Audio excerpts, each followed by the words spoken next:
this man who has one of the most powerful messages to deliver that any of us have ever heard. Thank you very much. Bill Cooper.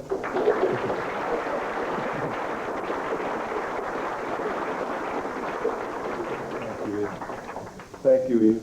I hope I can live up to that.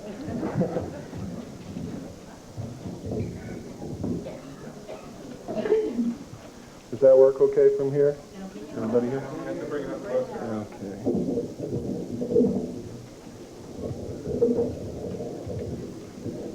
Is that better? How's that? Okay. Good. Yeah, okay, good. Ladies and gentlemen, I'm here tonight to bring you some revelations, so to speak. We've been asleep for many, many years, and it's time now for us to wake up. And it's time for us to wake up not in fright, not to look around and jump back from the shadows, but to come awake with our eyes open, realizing what stands in front of us and what we must do so that we can live our lives again in peace and tranquility. And we must, at all costs, guard against drifting back into the slumber that we have been in for the last 40 to 50 years. That has really created the situation that we find ourselves in today. We're going to be discussing a lot of subjects tonight, and I would like for you to hold your questions until the end, at which time I will be happy to answer them. The harder the question, the more I like it. There's no such thing as a dumb or stupid question. And while I'm imparting this information to you tonight, I want you to try to come up with questions to poke holes in it. And I'm going to answer every one of those questions, because when you leave here tonight, I don't want you to have any doubts in your mind whatsoever about the truthfulness of what you're about to hear. Because it is so important not only that you understand it and believe it, but that you act upon it so that we can do something about it.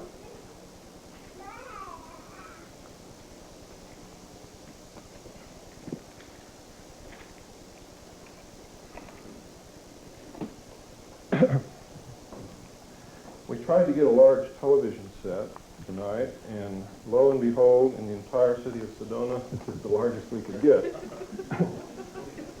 So if you'll bear with us, I'm going to be showing you some videotapes. Most of them we're going to play through once, because the audio will be enough for those of you who aren't able to see it from the back.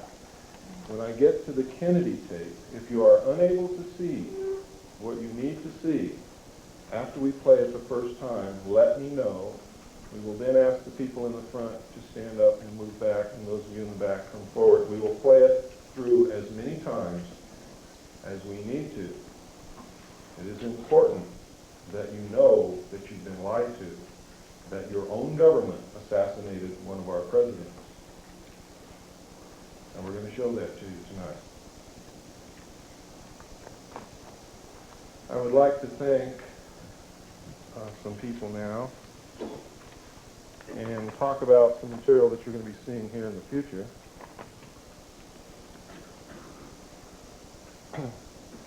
I would like to thank especially Eve Bruce, who through long-distance telephone conversations really started this rolling and was the one who put it together for you. I would like to also thank Mr. Ed DeMar, who was sort of in partnership with Eve to bring this about and did an awful lot of work on it, and who has written a book called Lese-Majesty. It's by Ed DeMar, and it covers or concerns a lot of the material that I'm going to discuss tonight, and a lot of the things that Colonel James Bogrice is talking about across the nation. I had read a good portion of Mr. DeMar's book this morning, and I have to tell you, it is one of the most in-depth, most well-researched, most well-referenced works of its kind that I have seen, and includes the best bibliography on this subject, which is available for all of you here tonight.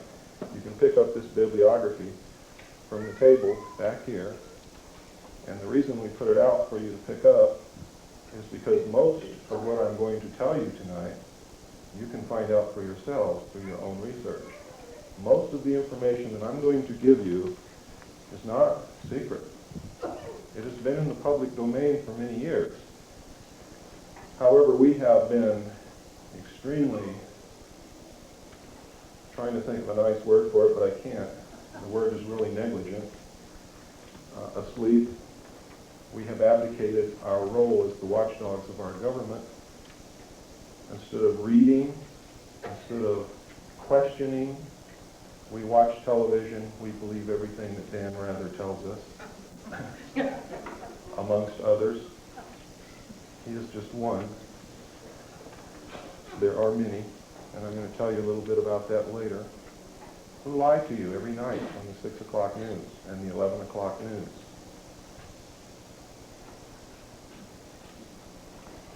So that we get started off on the right foot, I'd like to preface my talk with something I think you need to hear to put you in the proper frame of mind and keep you, I hope, from becoming afraid. Fear is a worse enemy than any other thing that we have to face. Ladies and gentlemen, the world needs to hear the truth. It's long overdue. The world also needs more peace, compassion, and cooperation. We already have too much fear and confusion.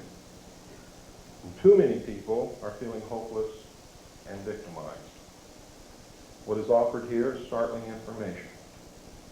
And what we ask is that if you choose to accept it, you do so with the understanding that it would not come to our attention now if we did not have the ability to successfully respond. But successful only if we bring our highest thoughts, energies, and feelings to take positive action. We are not here to create more confusion, fear, or negative energies of any kind. And it is important that we not give in to these in ourselves, as it would only add to what the world already has. Fearing and fighting is the old way. We've tried to change the world, and the result has been that those who managed to be the victors brought the same constrictive and negative patterns back into power. We have now come to the threshold of a new understanding, that we must fight fear with confidence, hatred with love, separateness with unity, and beliefs of being a helpless victim with the acknowledgement and acceptance of the power we have to create our own lives and then the world. It can only go in that order. For if we are still creating confusion and negativity in our own experience, we can only contribute that to the world. We can change the world, but it will not be by outward action alone. To the extent we can bring truthfulness, compassion, and peace in our own lives is the exact extent to which we will bring them into the world. This does not mean that we have to sit in our rooms until we perfect our own lives, but to realize that if we see ourselves as victims, we will be victimized. If we perceive part of the world as separate, wrong, or evil, that is exactly what we will have. This story was beautifully played out in Star Wars. Luke had to gain his own inner power first by his belief in his connectedness with all things, and could only succeed in battle by not giving in to negative feelings. the problems that have arisen in our world have come as a reflection of our own collective fears, beliefs in separateness, and refusal to accept our own power and responsibility for the events in our lives. If we give in to these same feelings again, the battle will be lost before it is begun. Now, I want you to bear that in mind. I want you to bear in mind that what has happened over the years. We bear a major part, or portion, of the responsibility. And it is up to us, in the abdication of others, to correct the situation, to correct it. We are powerful. Each and every one of us is worthy, is powerful, has great potential to change the world. If you look back through history, you will find at least 27 incidences that I can pinpoint where one man or one woman has changed the entire world. If you doubt your ability to successfully act and change the world, I challenge you to re-examine that belief, and I challenge you to stand up, take action, and I guarantee you that you will be amazed at the power that you really, really have. Ladies and gentlemen, what I'm talking about tonight began many years ago, 250 years ago to be exact. This is not something that has happened overnight. This is not something that's going to go away overnight. But it is something that we can begin to work on, and we can make major changes before the end of this year. And before the night is over, that is going to be my challenge to you and my commission to you, is to help us bring about those changes. And I'll tell you exactly what those are.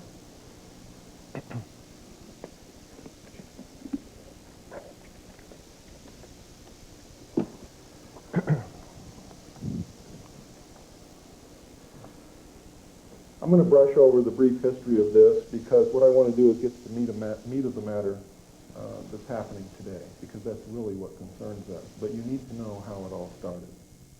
About 250 years ago, there was a man who was contacted by, you might call it a channel, you might call it an alien being, you might call it a spirit, whatever you call it. This entity that contacted this person set in motion one of the most far-reaching, longest-lasting conspiracies known to man. It began with the Illuminati. It began with the Illuminati right from the inception of the Illuminati as a plot to depose the rulers of the countries of the world, take down the national barriers, create a one-world government with the core members or executive members of the Illuminati at its head, concentrating the power of the world and the wealth of the world in their hands and subjugating the rest of the human race literally to serfdom. When the heads of the monarchs of the countries of Europe uncovered this plot accidentally, they immediately banned the Illuminati. They put a price on the head of the members of the Illuminati, and they quickly disappeared and took to the holes in the ground. They were sheltered by other secret groups. You will find that all of the secret societies that are concerned with this particular conspiracy, all through the years, always have levels of initiation for their membership. I'll explain to you why that is a little bit later.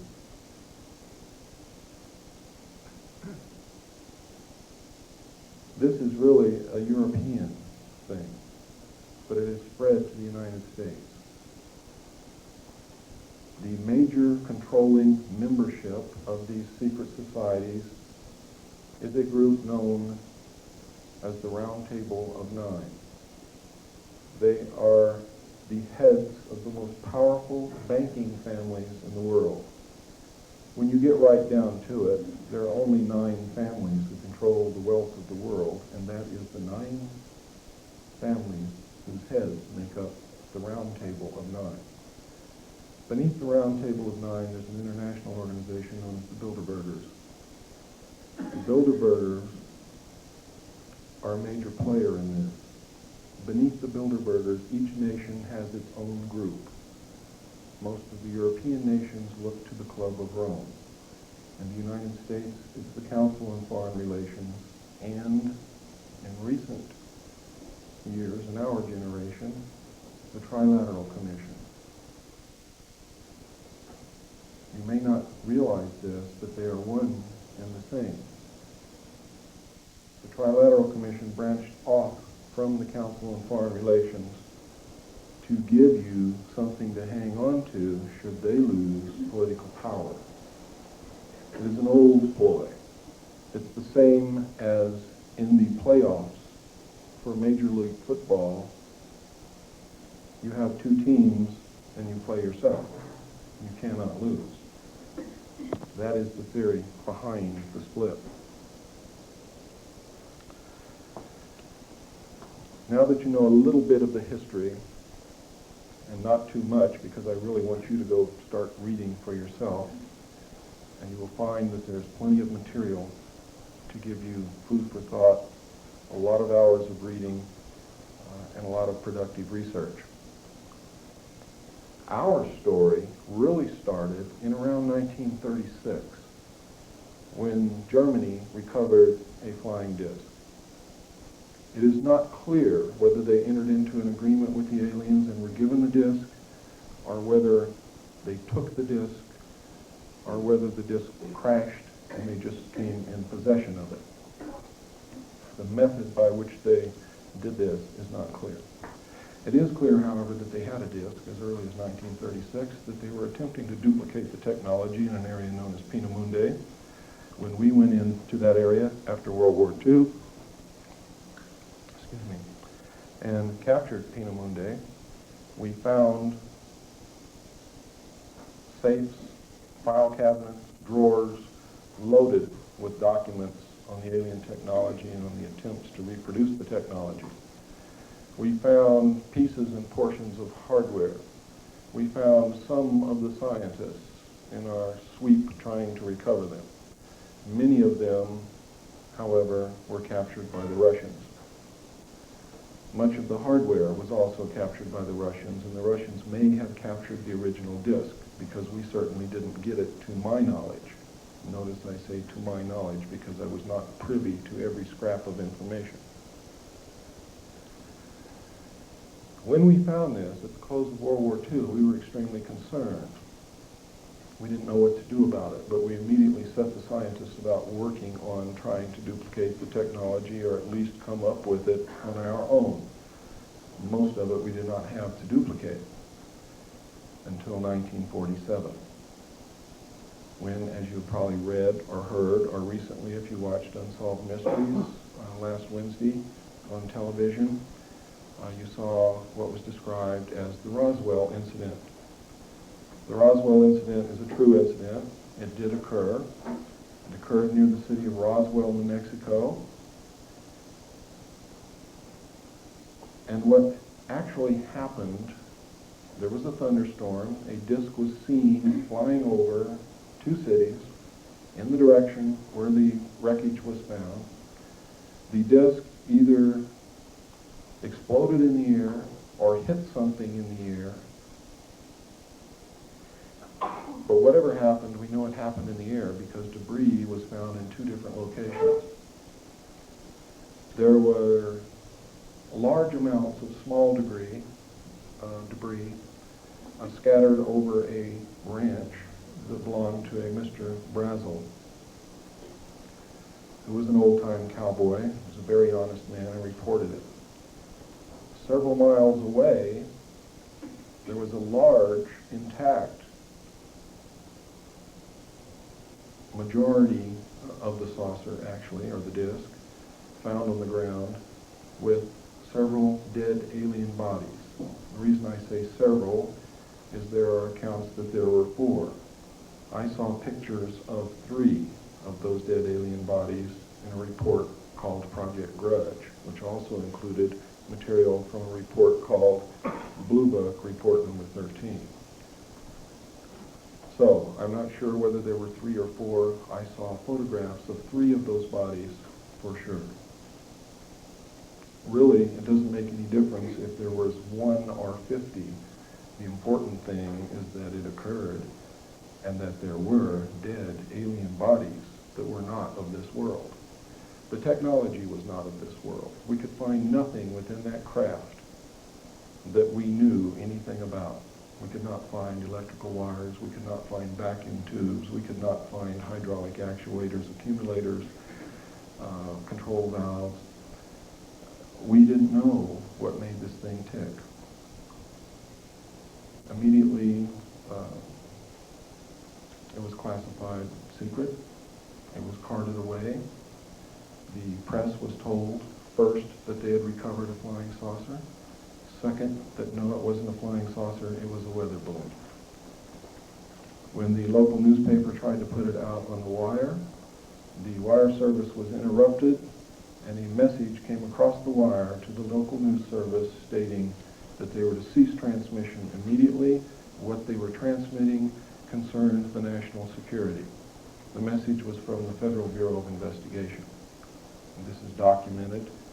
The witnesses are still alive and have so testified to this fact.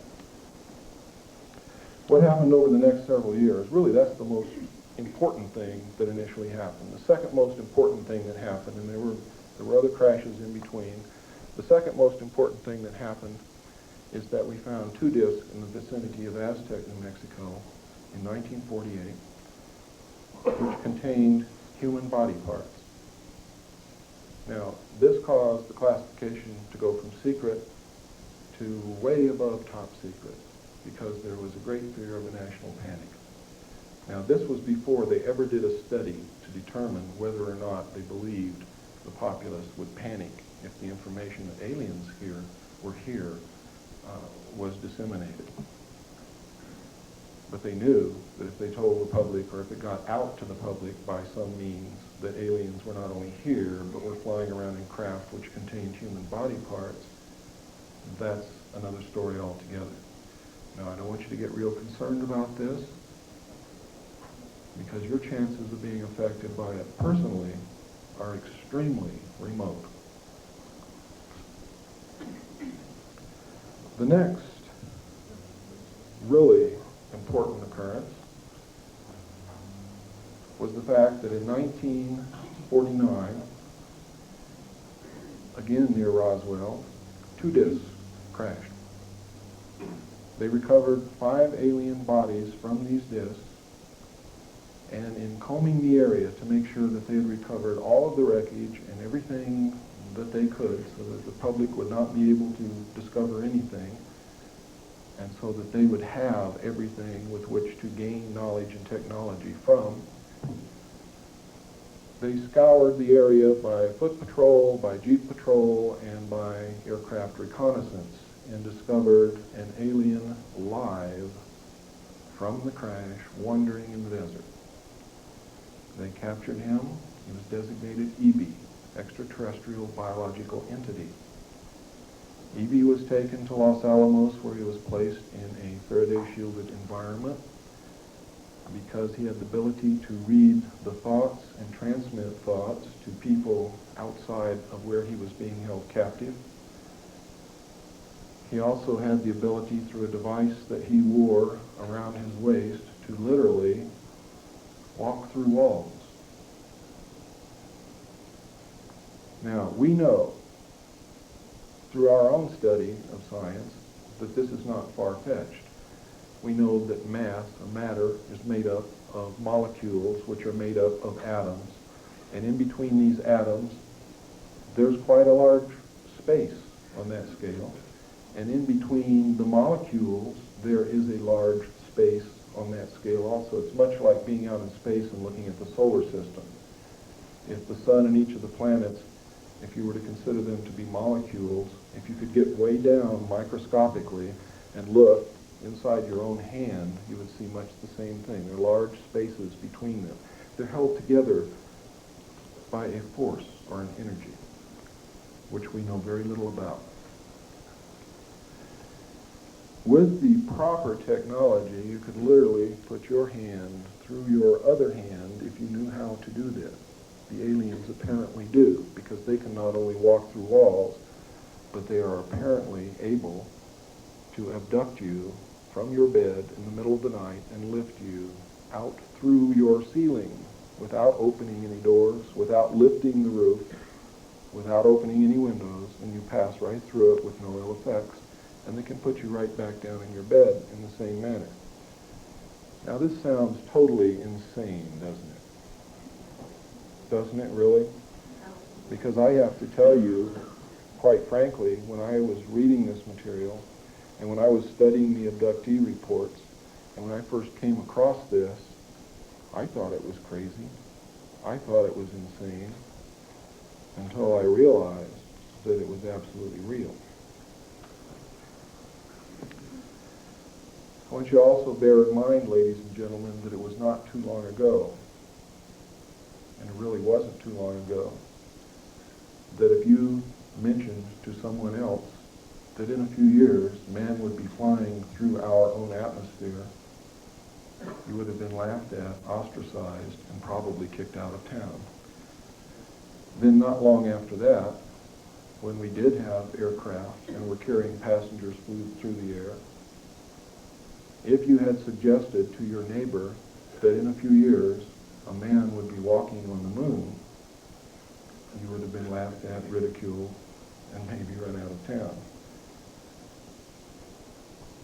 Literally, when we put a man on the moon is when I realized that nothing is impossible. Nothing ever again can be impossible. The next most important thing that happened after they found E.B. came a few years later. E.B. became ill, and they tried to save him. They were unsuccessful. They didn't know how to go about it. But in an attempt to save him, and also in an attempt to gain favor with this technologically superior race, they began broadcasting out into space for help. We have one of your people here who crashed in one of your ships. We're trying to save his life. He's dying. Please help us save his life. By doing that, they hoped, number one, to make contact, number two, to make friendly contact, number three, that the aliens would see us as a benevolent people trying to help one of theirs and would not attempt to destroy us or hurt us. Because we realized that their technology was so far ahead of ours that in any military confrontation of any kind, we would have had no chance whatsoever. And basically that is still true today. What should give you good feelings is that if the aliens wanted to, they could have done anything that they wished to us many, many years ago, and they have not done that. So I see that as good. Hopeful. I see it pregnant with all kinds of hope and possibilities for the future. Because we know as the human race, what we usually do to an inferior culture, if we're technologically superior, is usually not that good. So there is a great deal of hope. There's a great deal of promise in that. E.B. died in June of 1952. As of the time of E.B.'s death, we had not had any answer to the message that we had sent out into space. The movie that you saw, called E.T., is the story of E.B. they have changed some things around to make it more palatable to you. The beginning of the story, he's running around in the desert. He's lost. The government is chasing him. In the real story, the government caught him. In the movie, the little boy gets him. And they form this symbiotic relationship. They're each getting something from the other. And it's a wonderful story. Well, in real life, the real life E.B. was assigned an Air Force officer to watch over him, become his friend, get as much information from him as he could, be his mentor, be his captor. And the same symbiotic relationship developed between E.B. and this Air Force officer, to the point where when E.B. died, the Air Force officer cried. He was deeply hurt. He'd lost a dear friend because he had been with E.B. literally night and day since they had found him. In the movie, E.B. gets very ill, and everybody's very concerned. And the little boy plays the role of the Air Force officer. And you see that he cries. But in the film, he lives. E.T. Call Home was Project Sigma to attempt to make communications with the aliens to come and help save the life of E.B. The government, ladies and gentlemen, is giving you information at an unprecedented rate every day. They are trying to get to your subconscious and tell you the story of what has happened over the last 44 years. So that when the truth comes out, it is not a critical shock. You will be prepared for it. You will understand what is happening. In 1953, we detected large objects in space coming toward the Earth. They took up a high orbit around the equator. These objects were determined to be spacecraft intelligently controlled. We did establish communications with them. Arrangements were made for them to land. There were 3 landings in 1954. One took place at Holloman Air Force Base in New Mexico. One took place at Edwards Air Force Base in California. The other one, do not hold me to this because I cannot substantiate it, but I believe it was at Homestead Air Force Base in Florida. I believe that the aliens who contacted us, who were attempting to help us, who refused to give us technology, who wanted to help us with our spiritual development, I believe that that landing took place at Homestead Air Force Base in Florida. But I can't get any verification from that from any source, so don't put that down as fact, put it down as a possibility. The other 2 bases, the other 2 landings I know occurred without a doubt at Holloman Air Force Base and Edwards Air Force Base. The first landing occurred at Holloman Air Force Base, where the aliens met with our intelligence officers. They reached a basic agreement after several hours. They were able to communicate. They left one hostage with us. His name was Krill, as a pledge that they would return and formalize an agreement.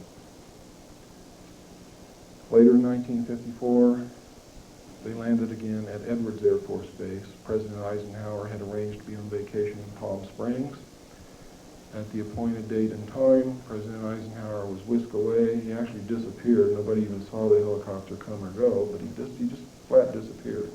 The press was really shook up, and if you read the newspapers during that period of time, you will find that the press literally went wild trying to locate him. They were given a story that he was taken to a dentist for a toothache. They never found a dentist that treated President Eisenhower. In fact, he was at Edwards Air Force Base.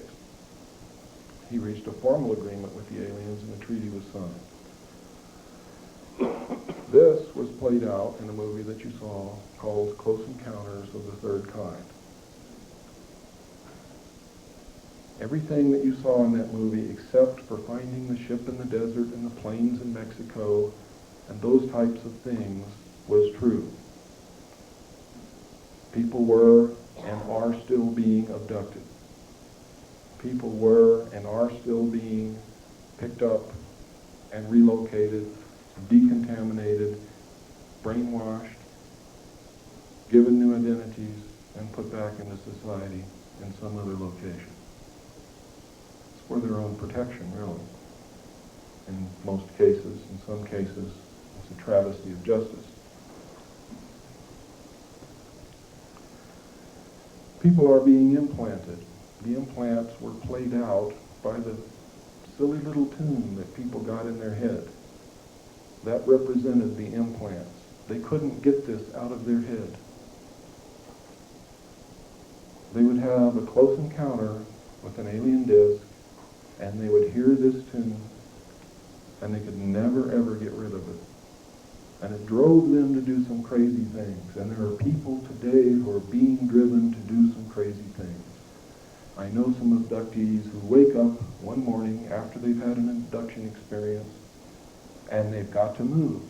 And they've got to move to a specific place in a specific state, and they've got to do it right now. And they don't know why. And they've never been there before. And they have no friends there. They don't even know what the place looks like, but they get all their kids, they pack up, and they leave, and they go to Sedona, Arizona.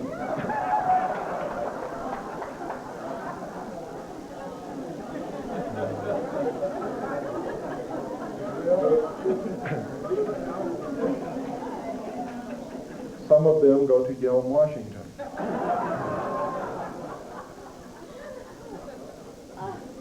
There are areas in the United States where people are being driven to. They don't know why they're going to these places, but they're going there. Usually they have been abducted. Usually they have been implanted. Well, let me take that back. I guarantee you that everyone who has been abducted has been implanted. And the time that I saw the information between 1970 and 1973, the official Office of Naval Intelligence figures was 1 in 40, which works out to 2.5% of the population. How did they get these figures? Very simple, ladies and gentlemen. At that time, they still had the draft. At that time, they had draft quotas from every state representing a certain percentage of the population. A certain percentage of the population of young men had to be drafted according to the percentage of the total population that lived in that state. When they came in for induction into the military service, they were given an extensive medical examination, and even at that time, ladies and gentlemen, we did have magnetic resonance imaging capability, but the military did not put it out to the civilian community as yet. This was a new technique, a new development. They found that according to the number of implants they found in the military inductees, based upon the percentage of the population of that state from which they were taken, that the number of people in the United States who had been implanted was 1 in 40. I sincerely believe that that was an underestimate, maybe a large underestimate, simply because now today most of the abductees are women, and that sampling was taken from only men. Why they're mostly women, I don't know. It has something to do, I do know, and this may not be the only reason, and that's why I say I don't know what the whole reason is. It has something to do with the attempts for them to preserve their race in an attempt to crossbreed with human beings, either as a direct attempt by implanting or impregnating the female and allowing the baby to come to the first trimester, at which point they're abducted again and the fetus is removed, or by harvesting sperm and ova from selected human beings and attempting to grow this crossbreed in the laboratory. There is tremendous evidence to support this. Now, let me digress back again to the next major step that happened, was that in 1954, when after President Eisenhower had become incumbent with the office, he realized that he was going to have to deal with this, and he also realized, as I realized a long time ago, you can't believe what's happening. You can't believe what the aliens tell us. whether they be good, bad, etherical, interdimensional, whatever. There is so much deception and so many lies involved with this that you have to step back and say, I'm not going to believe anything until I can prove it. And to do otherwise is to put yourself in terrible jeopardy. Believe me, terrible jeopardy. And I can cite instances where this has happened. President Eisenhower knew that he wasn't capable of determining what the truth was, but he knew that there were some pretty smart people in this country. He put together an organization called MJ-12, or Majority 12. Majority 12 was made up of 6 men from the United States government. Those 6 men were Nelson Rockefeller, who represented the President, who was the Secretary of State, the Secretary of Defense, the Director of the CIA, the Director of the FBI, and the Chairman of the Joint Chiefs of Staff. The balance of MJ-12 was made up of the Executive Committee of the Council on Foreign Relations. Now, it is extremely significant that you understand that the first 6 members from the government, along with President Eisenhower, were also members and longtime members of the Council on Foreign Relations. They believed in that organization. They believed in its goals, which was one world government. Now, secretly, this was known as Majority 12. It was called MJ-12 in correspondence. When they addressed correspondence to each other, they did not address it to MJ1 to MJ6. It was J1 to J6, because secretly they were known as the Jason Scholars amongst themselves. Publicly, they were known as the Committee on the Clear and Present Danger. And to my knowledge, may still be known as the Committee on the Present Danger.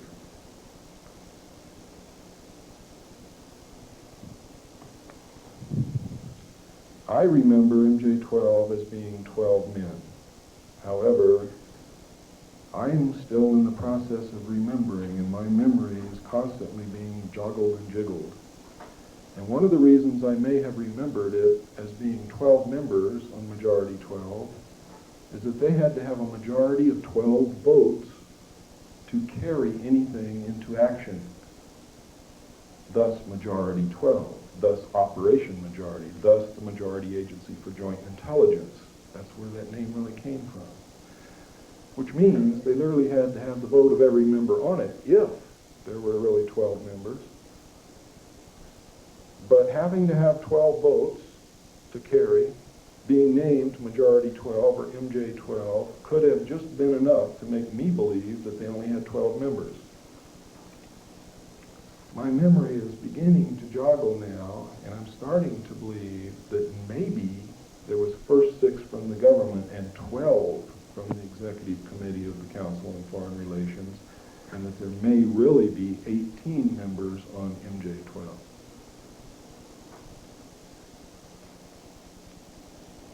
Whenever I believe that a correction needs to be made, first I wasn't going to do this. But that's wrong not to do that. It's wrong to stick to your guns because you don't want to change anything. That's silly. Because, ladies and gentlemen, it doesn't make any difference if there's 1 member, if there's 12 members, or if there's 18 members. What makes a difference is that Majority 12 exists, MJ-12 exists. These men were all members of the Council on Foreign Relations, and they are the secret government. That's what really counts. Now, I'm telling you this tonight, there may be a discrepancy in the number of members because I haven't confirmed it yet. But I know that there were at least 12. Everything else that I've told you about them is absolutely true. But there may just possibly have been as many as 18. When President Eisenhower put this group together,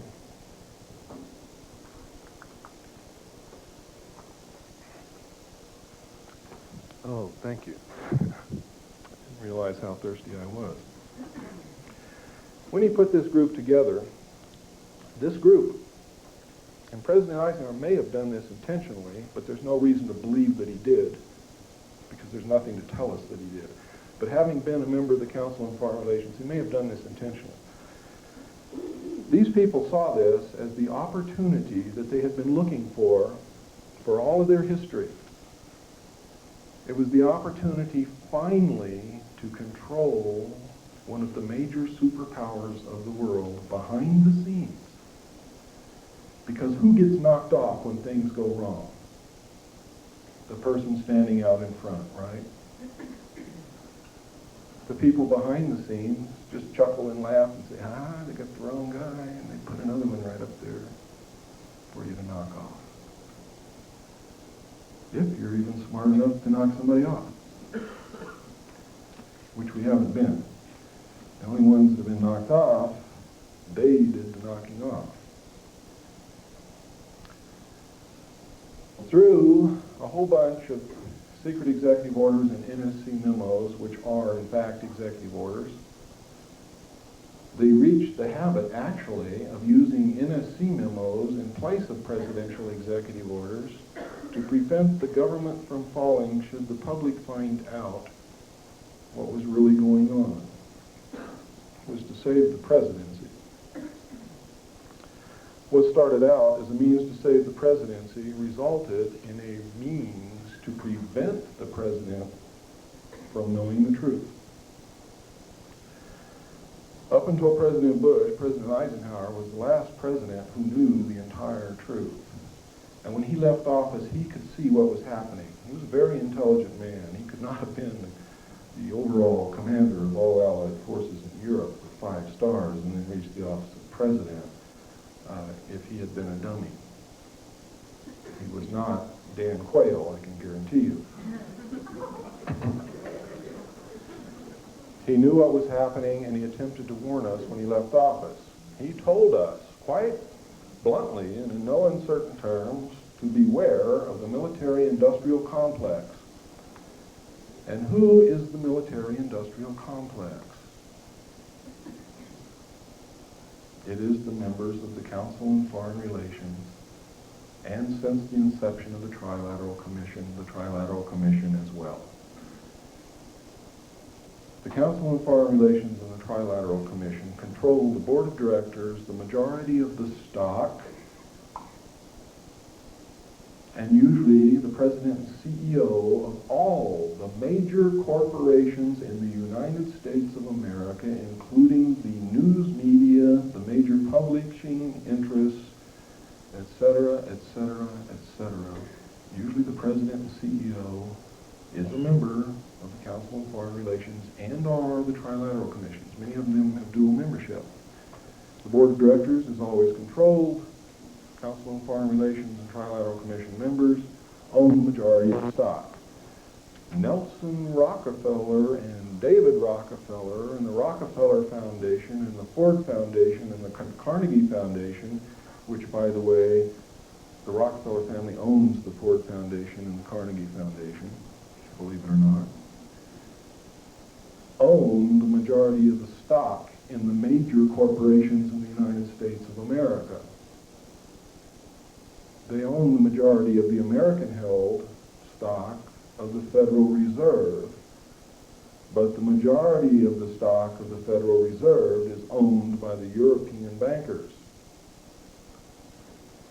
America has been sold right out from under our noses.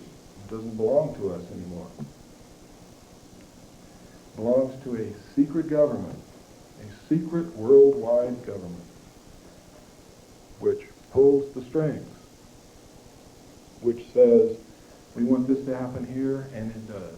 We want this to happen here, and it does, invariably. These men are playing a game of chess on a level that we have never imagined. They're playing chess with the world. And we don't know how to do that. We can't even conceive of that. So let's not be concerned with the world. Let's just be concerned with our country, because they cannot succeed with the world if they cannot succeed with the United States. And with your help, they will not. Where do the aliens fit into this? I've told you the most important incidents that have happened. Everything else is really trivial. I've told you about the abductions, the implants. I've told you about the mutilations, the body parts being found on the craft. I've told you about the agreement. I've told you that they're here. I've told you that we have their technology. Those are the important things. Whether they're at Area 51 or at Tonopah or down in Alabama, it doesn't make any difference. They're here. Invasion is over. It's all over. Don't look for an invasion from space. It has already occurred and is over with.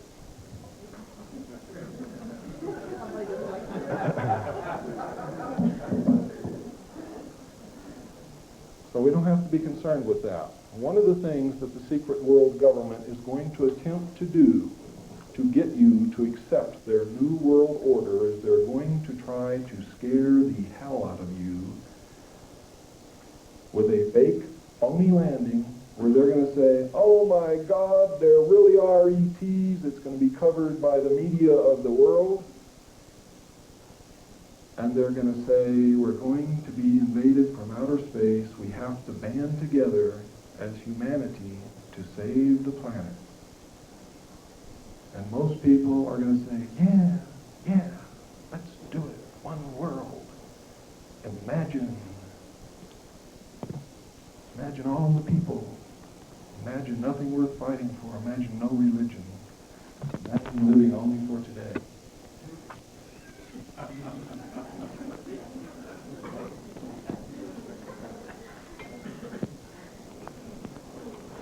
These events are always fun and unpredictable.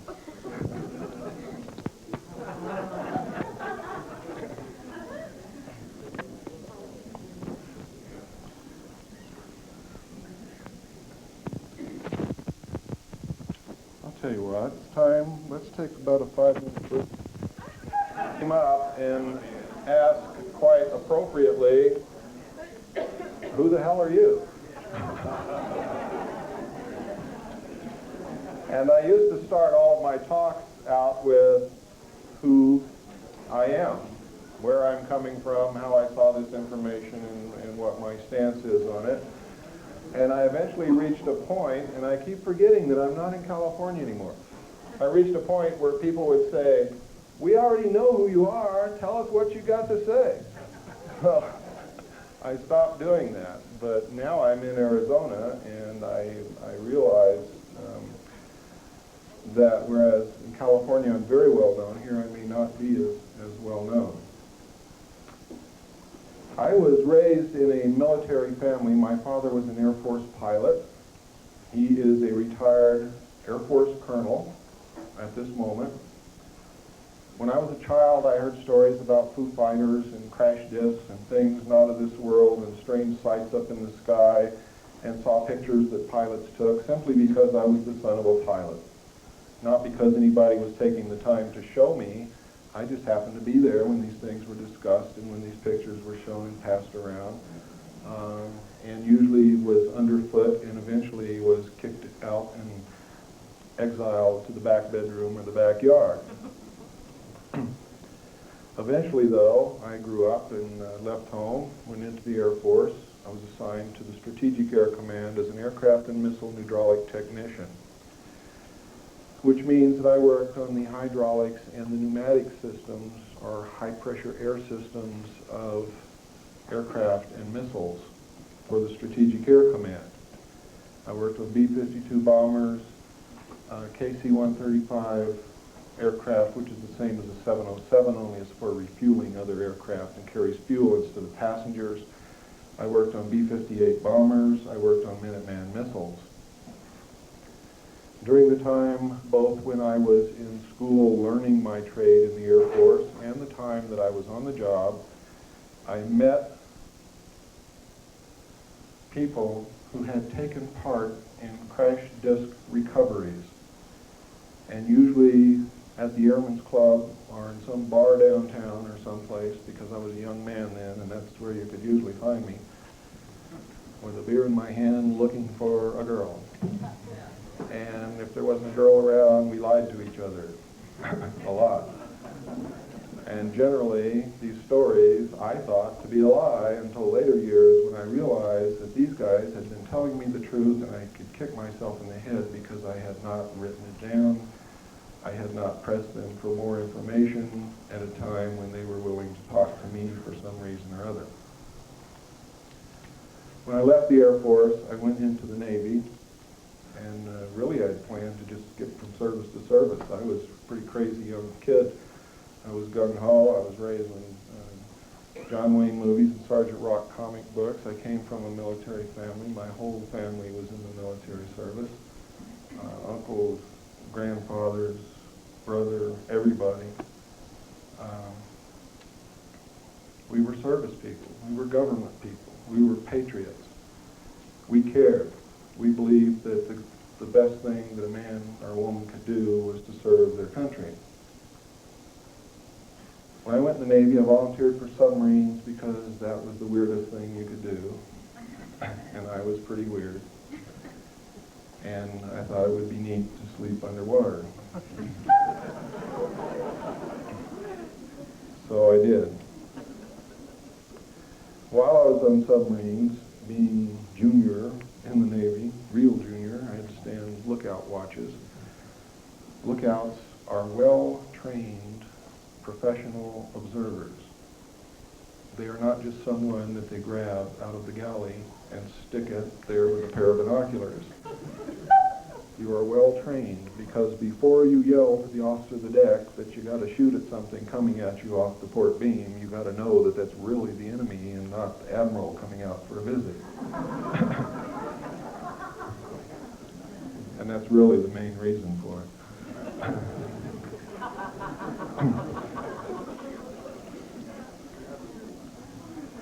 So we were trained observers.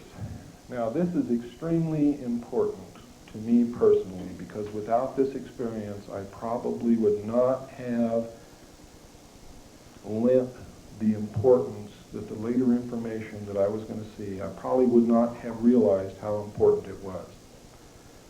While on lookout between the Portland, Seattle area and the Pearl Harbor area, while we were traveling on the surface as port lookout, I saw a craft the size of an aircraft carrier exit the water at a range of approximately 2.5 nautical miles off the port quarter. The port quarter is approximately 45 relative degrees off the port bow. Port is your left. Left, port line is red. That's where the red light is on a ship. Okay, now we got through that. I was stunned. I knew that I had just seen something that was absolutely incredible and nobody in the world would believe that I saw it and nobody else saw it. And I was faced with a dilemma. I'm the port lookout. Something just came up out of the water that could destroy us in a second. It was a machine. It was intelligently guided. I knew this. It was as big as an aircraft carrier. It was the most important, earth-shattering thing that had ever happened to me in my life because I saw it. I realized what it was. I knew I wasn't dreaming. There was nobody around who could be manipulating me in any way, shape, or form. And it was my responsibility to report this. Are you kidding? I'm going to tell the man who writes my performance report that I just saw this thing come out of the water?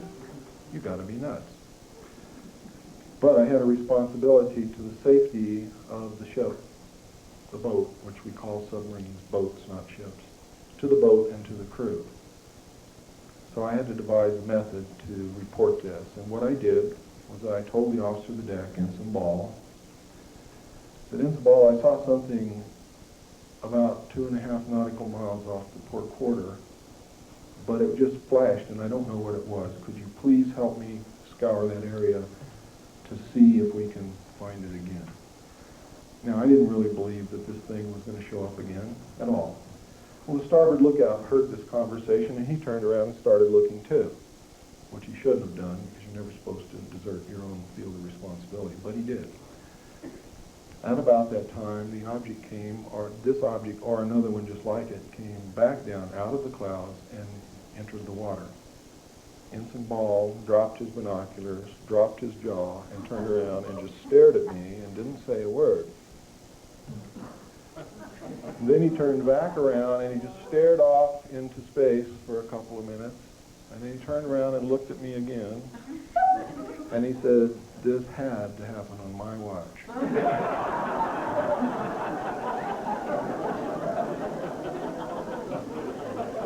He then called the captain to the bridge, which on any naval vessel means that there is an emergency in progress. You do not call the captain to the bridge unless there is an emergency situation, unless his presence is needed. If you call the captain to the bridge and his presence is not needed, you are in deeper than the submarine will dive to trouble. And it's lucky they didn't have submarines in the old Navy when they keel-hauled people. Now, the captain came to the bridge, and so did the chief quartermaster, because it was his job to come to the bridge with the captain with a 35mm camera anytime anything like this happened. This event repeated itself several times over a 7 to 10 minute period, and we watched it. They would exit the water, go and disappear in the clouds, and then another ship, or the same ship, would re-enter the water. Eventually, it stopped. We were told by the captain before we left the bridge, not to discuss it with the other crew members, that it was classified top secret, and that we were never to mention it to anyone. Now, the crew knew about it. How they knew about it, I don't know, but I suspect that it was picked up on sonar and radar also, in which case the sonarman and the radarman would know about it too. And I believe that is what has happened, and I believe that they were also told not to talk to anyone. But several crew members came up to me and wanted to know if we really saw a UFO, and I told them that I was not allowed to discuss what happened, and I didn't know what I saw anyway. So that was the end of that. I did tell a good friend about it years later. When we arrived in Pearl Harbor, an officer from the Office of Naval Intelligence came on board and debriefed each one of us independently of the others. I do not know what went on in the debriefings of the other personnel involved, but when I went in, he began to ask me what I saw. When I began to describe to him what I saw, he became very upset, even enraged. And having come from a military family, having a father who was an Air Force pilot and an officer, having served 4 years in the Air Force, I knew what this man wanted to hear. It was obvious to me. So I told him what he wanted to hear so that I didn't have to go through with what I knew I would have to go through if I told him anything else. So I told him, "Sir, I did not see anything. I don't know what you're talking about." And he said, "That's the spirit." I had to sign a security oath. I was dismissed, told that I was a good sailor, had a good future with the Navy, and I left. On the way out, Seaman DiGirolamo was braced up against the bulkhead in the passageway, and I whispered to him, "Tell him you didn't see anything." And I don't know whether he did or not, because we never talked about it again amongst ourselves. Several years later, I was trained again. Well, in between this, striking is what you call trying out for a certain particular job. I was striking for quartermaster, which is navigation. It's where you navigate whatever ship or vessel you're on. I made it, was promoted to third-class quartermaster. Eventually was promoted to second-class quartermaster. I was then trained by Naval Intelligence in my secondary NEC, which is 9545, which is internal security. I was then sent to Vietnam, where I was given a multi-million-dollar patrol boat. I was given 5 other lives to take care of and mother and be a friend to and be a daddy to and everything else, and was given a river and everybody that lived on both sides of that river and said, "Bill, go out and kick their butts. And while you're out there, try to collect as much intelligence as you can, try to learn as much as you can from the local people, try to make friends with them, keep the river safe and secure, etc., etc., etc." While I was there, I learned that there was much UFO activity in Vietnam, an awful lot of UFO activity. They were called in official reports helicopters, enemy helicopters. Well, anyone who knows anything about Vietnam, if you look in documents released about Vietnam under the Freedom of Information Act, you will find many reports of any enemy helicopters attacking our troops, attacking the enemy's troops, taking villagers away from their villages. The truth is, ladies and gentlemen, North Vietnam had no helicopters, period. It was really UFO activity.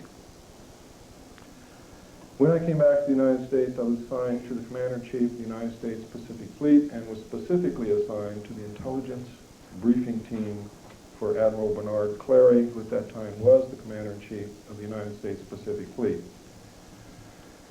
While serving in this official capacity, I had occasion to prepare briefings on flaps. You know what a flap is? I mean, something's happening right now, and it's very important, and everybody's concerned about it, and all the admirals are in the command center, and they want to know what the hell is going on, and they want up-to-date information, and they want the plots correct, and they want to know who's over here, and what's the closest ship, and how fast can we get a United States Marine unit there.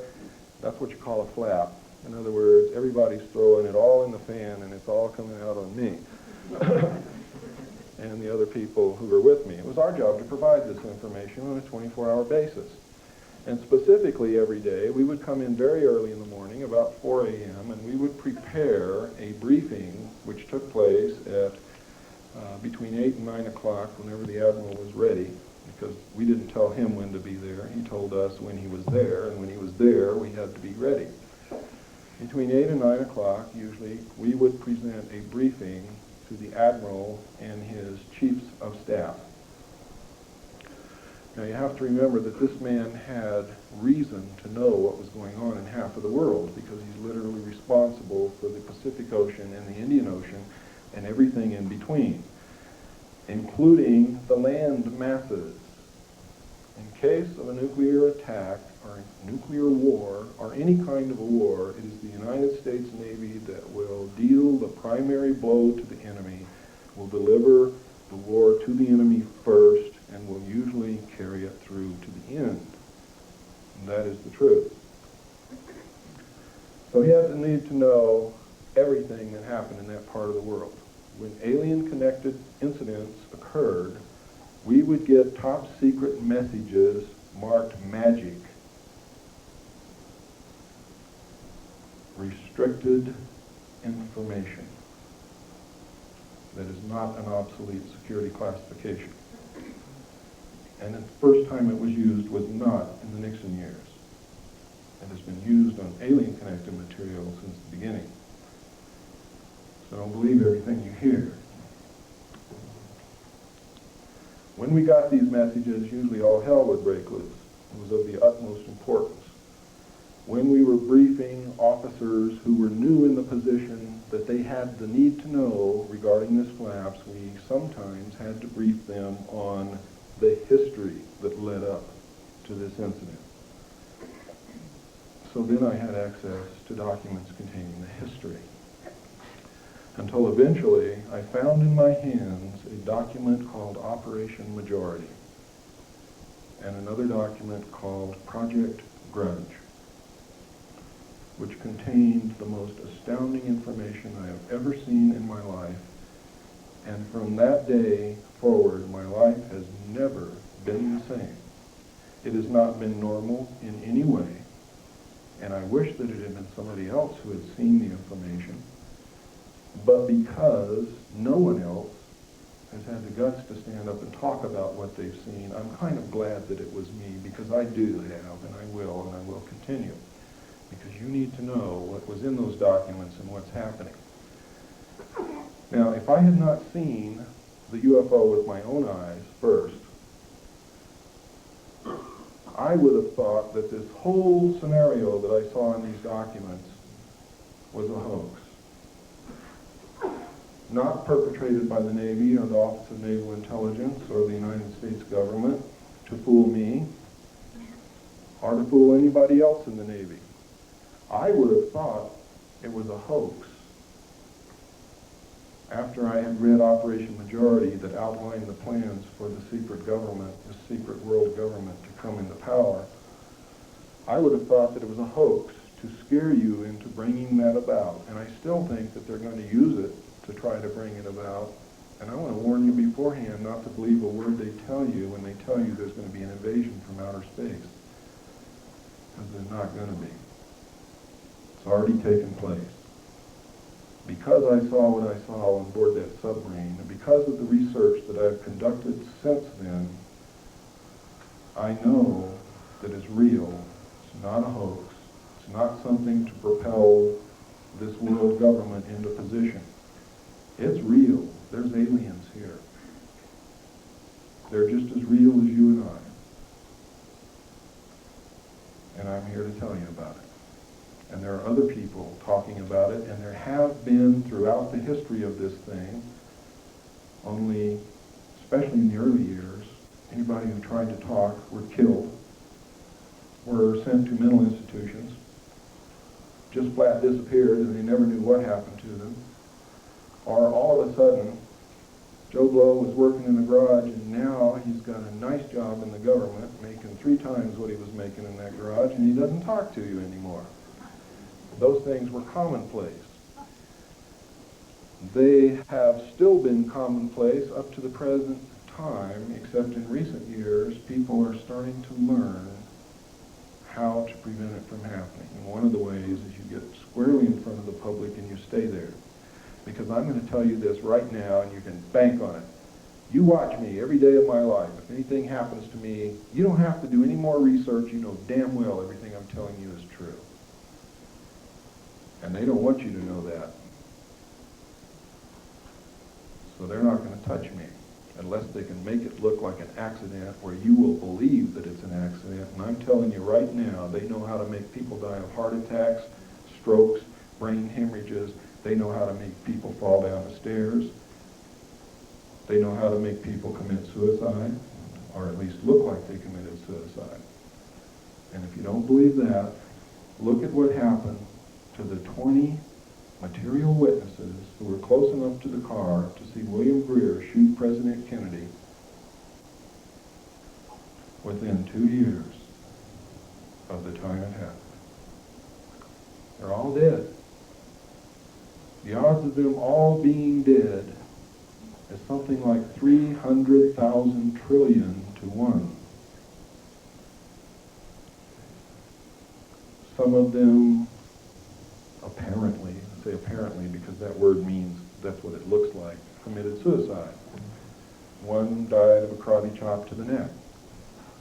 Several of them had heart attacks, etc., etc., etc. One man hung himself. They were all murdered. All of them. They were murdered by the Central Intelligence Agency. William Greer was the assassin who killed President Kennedy. He was a Secret Service agent. I'm going to show you the film here shortly. Many of you wonder, well, if that's really true, how come Jackie Kennedy never said anything? If the Secret Service, the highest protective body in the United States assigned to protect the President of the United States, just shot President Kennedy, who in the hell is she going to tell? Me? I can't do anything except tell you. The FBI? J. Edgar Hoover is one of the men who ordered his assassination. He was a member of MJ-12.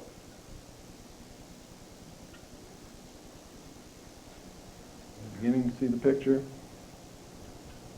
The picture's not a pretty one. What has happened is these men who throughout history have been trying to figure out how they can control the world, all of a sudden discovered how they could do it.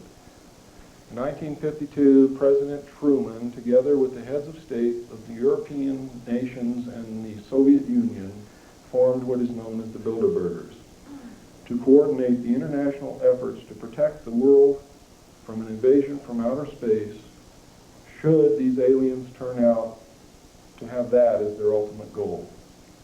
The Bilderbergers, as MJ-12 did, soon learned how to wrest power behind the scenes and use the world banking families to manipulate and leverage these nations so that they are really in control of the world, and they are headed by the 9 heads of the families that own most of the world, wealth of the world, known as the Round Table of 9. Under them, each nation has a group of men secretly controlling that nation.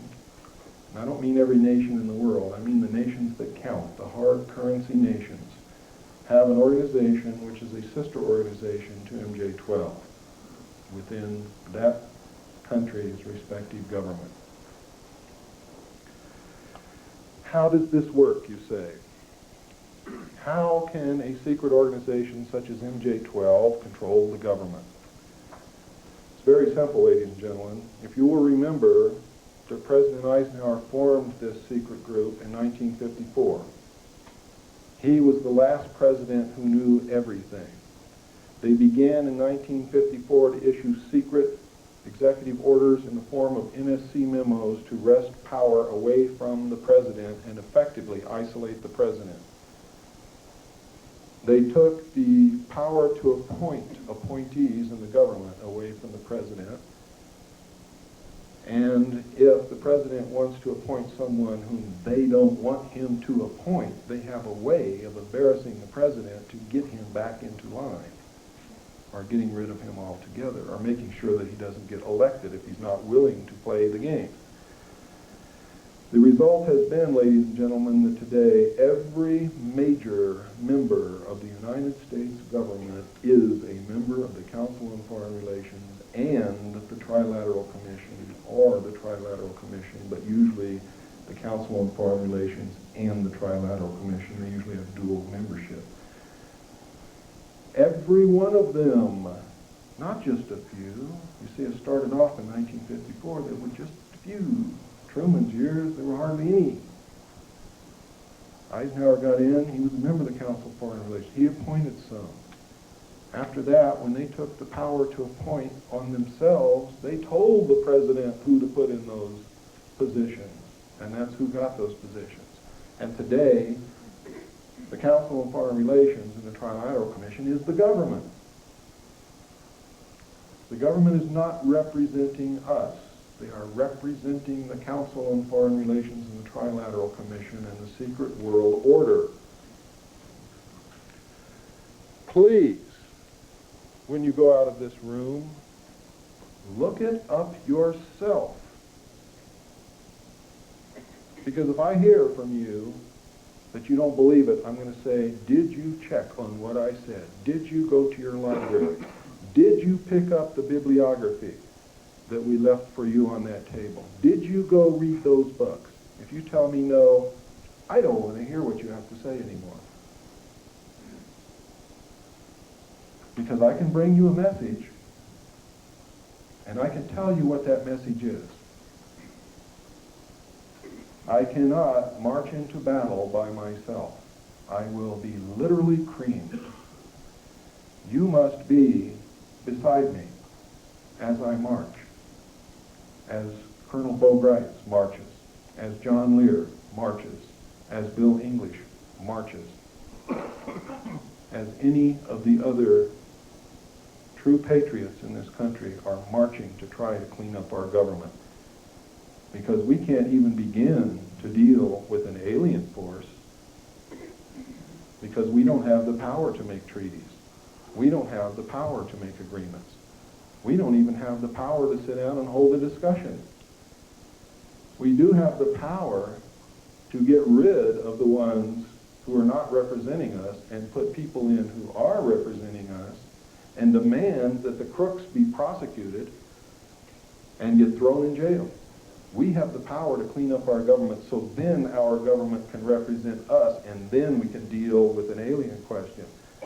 So what I'm telling you tonight is forget about the aliens because you cannot hope to deal with them until we clean up our government.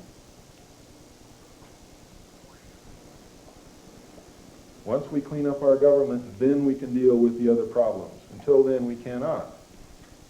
because you can't make a treaty for me, and you can't make a treaty for her, and I can't make a treaty for any of you. It takes our government to do that. Now I want you to understand, I do not and never have advocated the overthrow of the United States government. I advocate the restoration of the United States government to its legal and proper place as our founding fathers laid out for us to follow. I advocate and will march and defend to the death the restoration of the Constitution of the United States of America. Because the Constitution of the United States of America, ladies and gentlemen, is the United States of America. We are not the United States of America. The state of Arizona and the state of Mexico, or New Mexico, is not the United States of America. All of the states and all the people together are not the United States of America. The United States of America is and only is the Constitution of the United States of America. That document is the only thing that keeps you free. That document is the only thing that gives you freedoms and guarantees them. That document is the only thing that keeps people from taking your freedom away from you, along with one of the clauses that they gave us in that document, which was the right to keep and bear arms.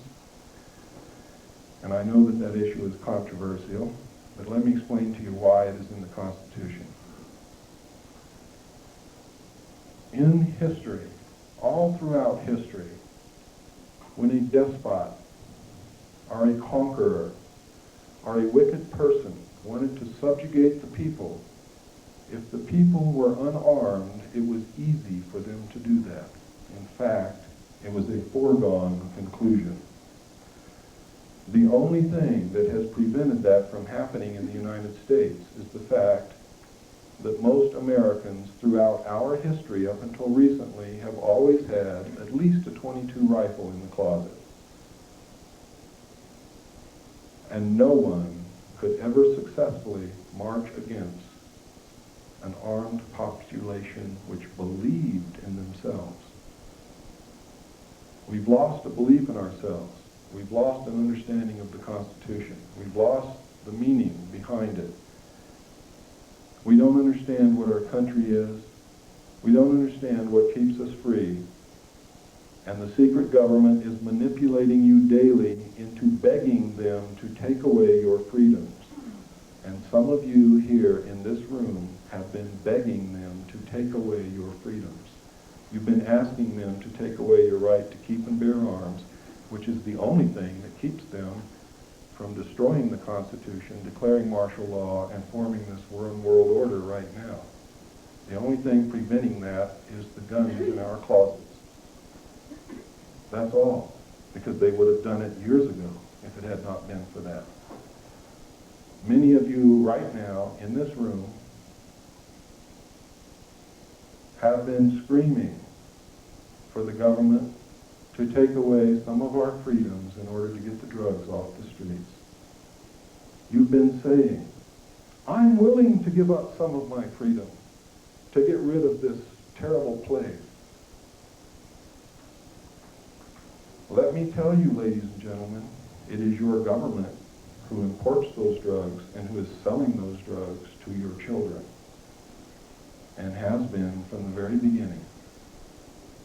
And the only ones that they ever catch or allow to be caught are those who are in competition with them.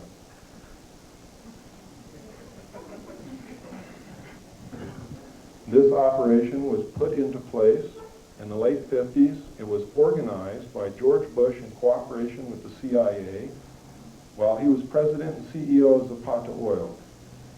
Their plan was to bring the drugs in from Central and South America to the offshore oil platforms of Zapata Oil, from there to bring them into the United States by the normal crew conveyance and helicopters.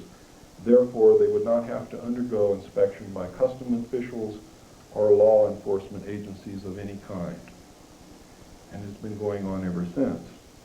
Today, the drugs do not enter this country by the little planes that they would have you believe on the 6 o'clock news, nor by the little boats that they say are speeding across the Caribbean. The Coast Guard, ladies and gentlemen, and the United States Navy are not inept. Every aircraft that approaches the borders of this country from any direction is monitored minute by minute by the North American Air Defense Command. The drugs, ladies and gentlemen, are brought into this country on CIA proprietary contract aircraft and military aircraft and land on CIA facilities in the United States and on military air bases, and Homestead Air Force Base is one of those bases where those planes land. Recently, Colonel James Bogreitz, in the last few years, went to the Golden Triangle area to try to bring back American prisoners of war who we know are still being held. We've always known it. The government has known it. They have misused the Office of Prisoner of War Accountability to transact these drug deals. So they don't want the prisoners of war to come home. Well, we didn't know that until Bo Greitz went over there and talked to a gentleman by the name of General Kunsa, who is the drug overlord of the Golden Triangle. I've talked extensively with Colonel Greitz about this. I have all of his information. And coupled with mine, it paints a very bad picture. General Kunsa says that every year, government agents, high-level government agents, are purchasing 800 tons of pure heroin and shipping it into this country from him. He wants to stop it. He is willing to stop it. He wants us to give him a crop substitution program so that his people do not have to raise poppies and process heroin in order to survive. He wants to become a recognized, real nation rather than an illegal group of bandits living in the jungle. And George Bush and the United States government says there is no interest in doing that here. He's willing to stop 800 tons of pure heroin from coming into this country every year. And George Bush says, we're not interested in doing that here. Furthermore, we're not interested in hearing who these government officials are that he says he's selling these drugs to. Furthermore, Colonel Bogreitz, if you don't shut your mouth, we're going to lock you up in a federal prison and you're never going to get out. And they tried. You see, it was the United States government that sent Bogreitz to Southeast Asia to bring prisoners of war back. Colonel Bogreitz is the most decorated man to come out of Vietnam and one of the most decorated heroes that this country has ever had. They sent him in there because of that, and they gave him a lot of press. And every time he went in, they warned the enemy beforehand, usually by Radio Free America, in their own language, warned them by name who was coming, how they were coming, what route they were going to take, so that they would not be successful. But it made the administration look good because they were sending somebody over there to do it. But every time he went, he had to use a phony passport that the Department of Defense gave him to use to accomplish his mission. So I'm going to show you a short tape right now. I want you to pay a lot of attention to this, please.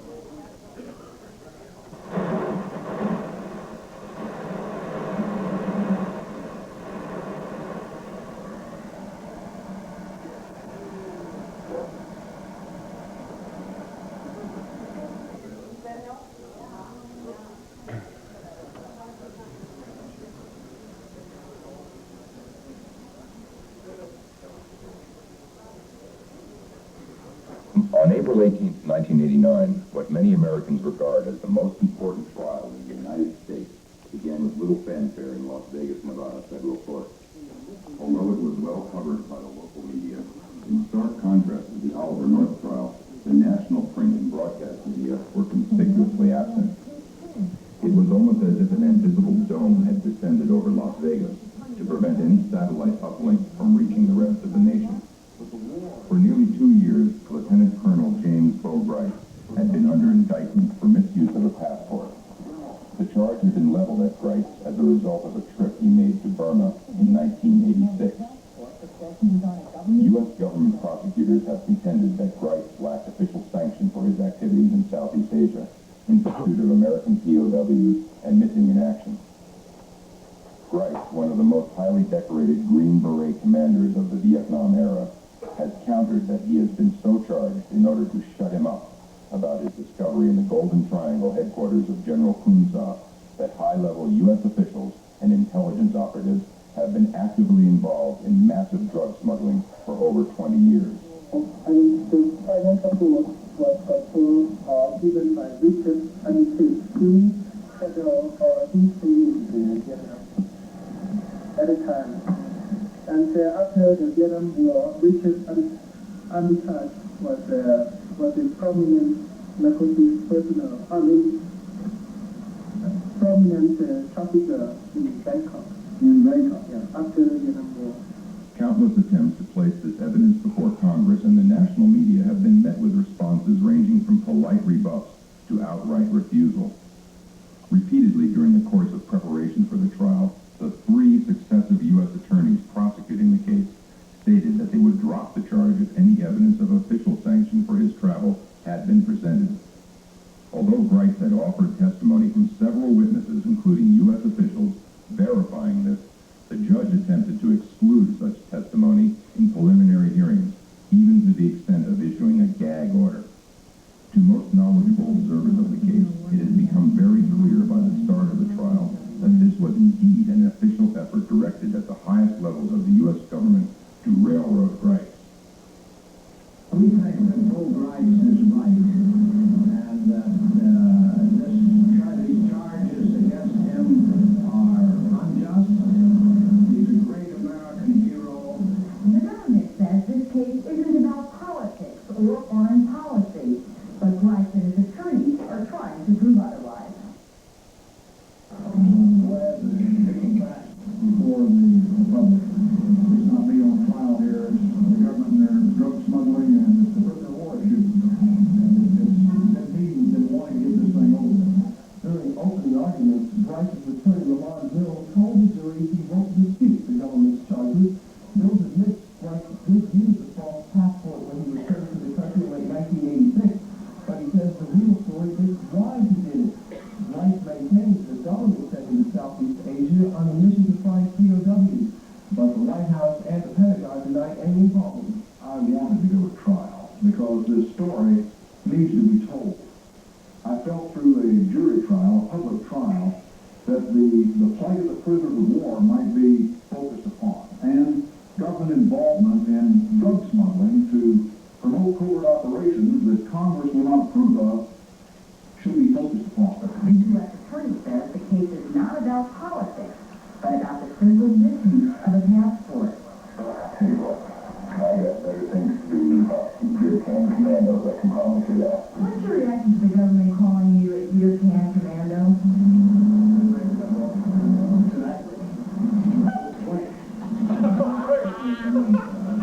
And I'm proud of it, one uniform of the United States. And anyone that say that, obviously, can't say the same. Former Green Beret Bo Bright has been acquitted on charges of using a phony passport.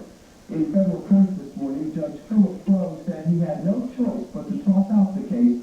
He says the government charged Bright under the wrong statute. Former Green Beret will go for the 3 minutes tonight. The federal judge has thrown out a felony passport charge against him. Federal Judge Phil Crowe dismissed the case against Bright today, saying the government simply brought the wrong charge. Bright says he's pleased with the judge's decision, but that he still has a story to tell about what's going on in Southeast Asia. It's not over until the prisoners of war home. It's not over until Richard Armitage is investigated and this government drug business is exposed. It's sweet and sour. No one likes to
compromises our judicial system and violates long-cherished standards of American jurisprudence. The government apparently hasn't given up on trying to convict both Rice. The grand jury is now apparently looking at brand new charges. The government is still after Green Beret Colonel James Bo Rice. A federal grand jury has subpoenaed samples of Rice's handwriting. Yesterday, illegal use of passport charges were thrown out against Rice because the government filed the wrong charges. Today, word leaked out that the grand jury had taken up the Rice case again, and that the Rice attorney, Lamont Mills, was hopping mad. It is unethical, it is childish. If that's true, that breaches everything I know about the grand jury process. It shows someone who's embarrassed and humiliated because they did it wrong and their case was thrown out of court. If the man is guilty, let him come in with an indictment and let us go to trial and establish our case. But to release things to the press, when you just started an investigation, violates everything I know about the grand jury process in this country and the Constitution upon which it's founded, and I'm mad. I wish I would have been able to present to the public exactly why they charged me. I was told that I would serve 15 years as a felon. I was promised aggravated charges and hostile witnesses if I did not agree to cover up what I found in Burma in 1986 and 1987. I'm going to be about finding prisoners of war. They won't prosecute me for that. They're certainly going to have a chance. Can you have the lights, please?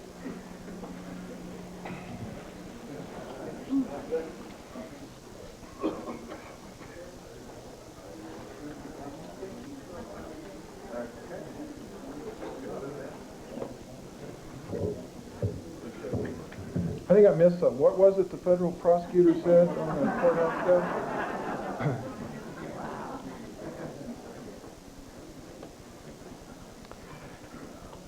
It's important that we covered that segment of this talk because it leads directly into something that I'm going to cover next. The purpose of the importation and sale of illegal drugs to the American people was to finance the alien-connected projects and other black projects which they knew they could not take to Congress for funding. For two reasons.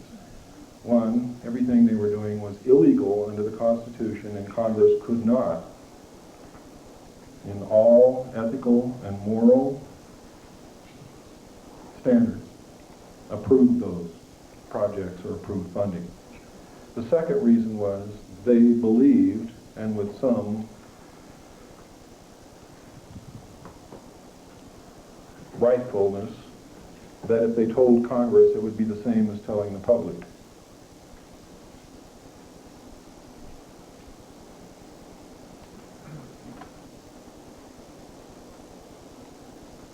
What happened next, a few years later, is of profound significance.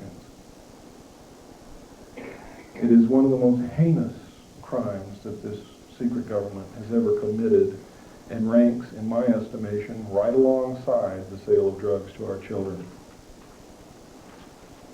And that is the assassination of the President of the United States. There have been 3 presidents who have left office directly because of action of MJ-12, one of them by murder, assassination, however you want to dub it, it's all the same thing.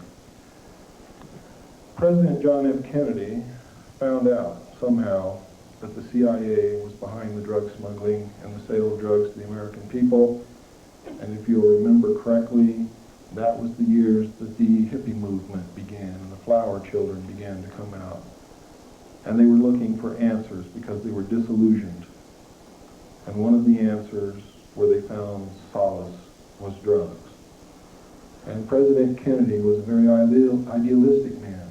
I think when he took the presidency, he fully intended to play the game until he discovered the weight of the position and the importance of the position and the trust that the American people placed in the president. And I sincerely believe that he and his brother sat down and decided that that was going to be the first honest presidency. They attempted to get rid of corporate crime, organized crime. He attempted to do things right. He was idealistic. He was charismatic. The people followed him. They loved him. We still love him. What happened to him was a terrible blow. I was sitting in a barracks.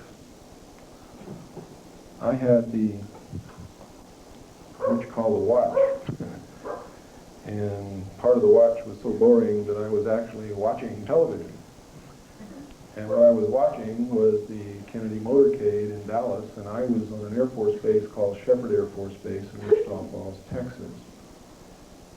And what I saw was a man whom I believed in with all my heart, struck down in the street by a hail of bullets in a most undignified manner. And I cried, and I'm not ashamed to admit it. The tears came out of my eyes, and I couldn't stop them. And I felt a great emptiness in my chest, and I knew at that moment that the world had changed and would never again be the same for me. And it never has. But I didn't know then what I was to learn later. What I was to learn later is I read in documents prepared by the Office of Naval Intelligence, and how did they know? Because they had a part in it. President Kennedy was ordered to be assassinated by MJ-12 because he had discovered that the CIA was importing and selling drugs to our children, and he ordered them to stop it. And he told them, if you don't stop it, you're going to be sorry, because I'll stop it and you'll all pay the price. Well, they didn't like that, and they knew they would lose a lot of money. They knew they would not be able to accomplish their objectives. The second thing he told them is, I want you to implement a plan to reveal the presence of aliens on this earth to the American people within the following year. They didn't like that either, and they thought it was premature. They had already done a study which indicated that the American people would panic, that the panic would lead into anarchy, which would cause the collapse of the government, that our religious structure would collapse, that a large segment of the people would begin worshiping the aliens, that our economy would collapse, the stock market would collapse. They had doom and gloom and dark clouds for everything. I don't believe that will happen. And it certainly, in my estimation, did not justify the murder of the President of the United States. The murder was carried out in Dallas by teams which consisted of the United States Navy, which was to take care of the body, make sure that the autopsy was done in a manner that would disclose the truth. The United States Navy the whole time was taken to a naval hospital. Most of these people involved were attached to naval intelligence. It involved Division 5 of the FBI, who was training people, assassination teams, to go into Cuba and assassinate Fidel Castro. It involved the Secret Service.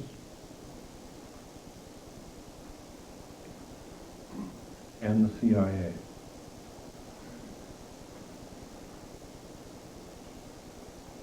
When the long-range shots missed, and there were many more shots fired than anything that you've heard before,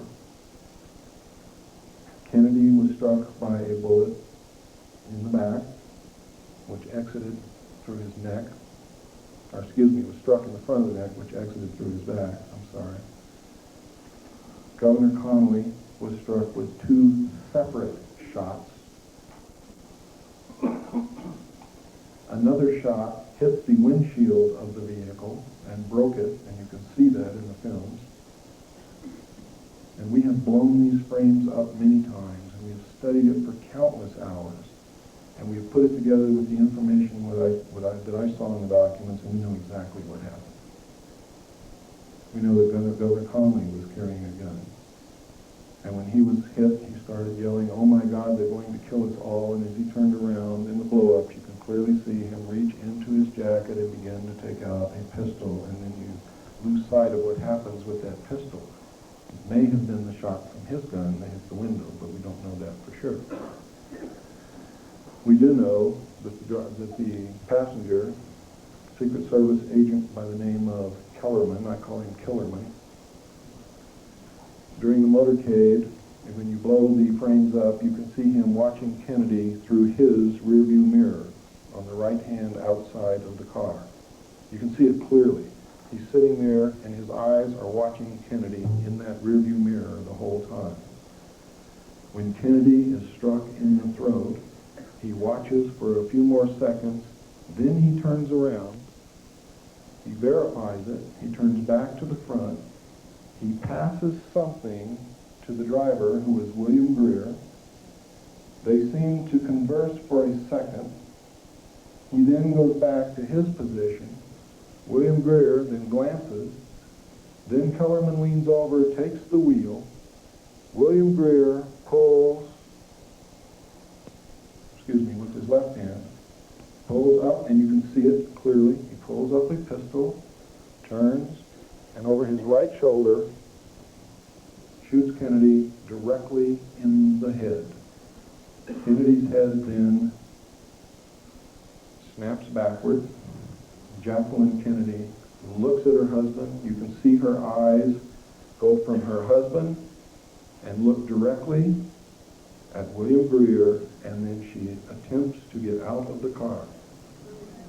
She is afraid. Throughout all my combat experience, that is exactly what you do. You run away from the fire, not into it.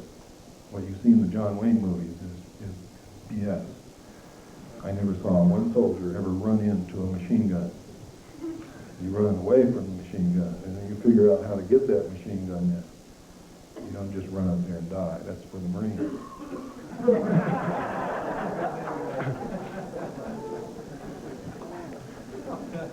If there are any ex-Marines in the crowd, I certainly do not intend to slight you. The Marines are probably one of the bravest group of men that we have in this country. However, how they ever get the courage to get out of a small boat and run up on a beach and die so that someone else can run up behind them and lay down and use that body for cover, I will never know. But they do it, and that's to their credit, because we wouldn't be free if they didn't. But anyway, that's what prompted that remark. I've seen this happen, and it amazes me.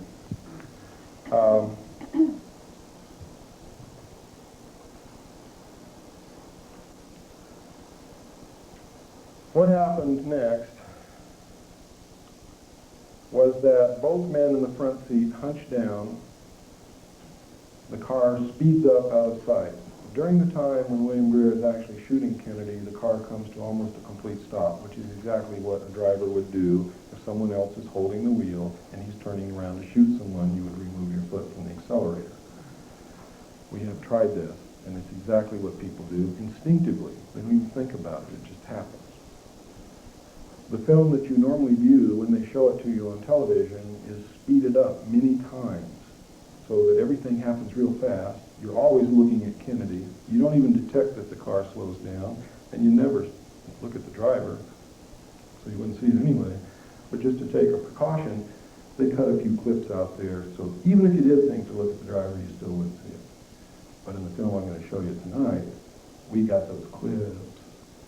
Now, when I saw those documents, it said in the documents that the act was plainly visible in the film that was withheld from the public.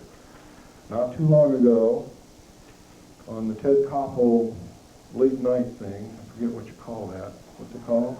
Nightline, that's right. Ted Koppel, in answer to all the controversy, the new controversy about Kennedy's death, assassination, said, oh, but there was only one film taken in Dallas. He lied because he knew that there were three. Everyone knows that there is three. There's three in the Warren Commission report. He intentionally lied, knowing that most of the American people will take his word for it without even checking, and if they thought it was three before, will think they were mistaken, not Ted Koppel. Ted Koppel is a member of the Council on Foreign Relations. Stop listening to the nightly news. They're lying to you. The best thing that you can ever do is turn your television off or burn it Johnny, who has a screwdriver and needs something to play with.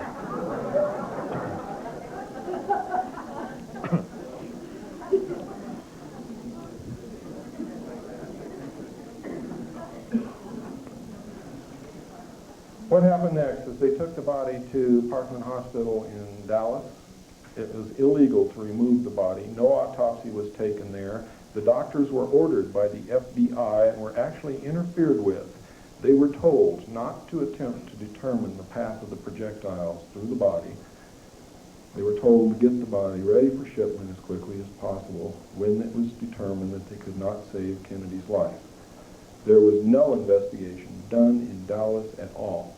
The doctors did draw sketches of what they saw, and they did make reports of what they saw immediately following and during the incident.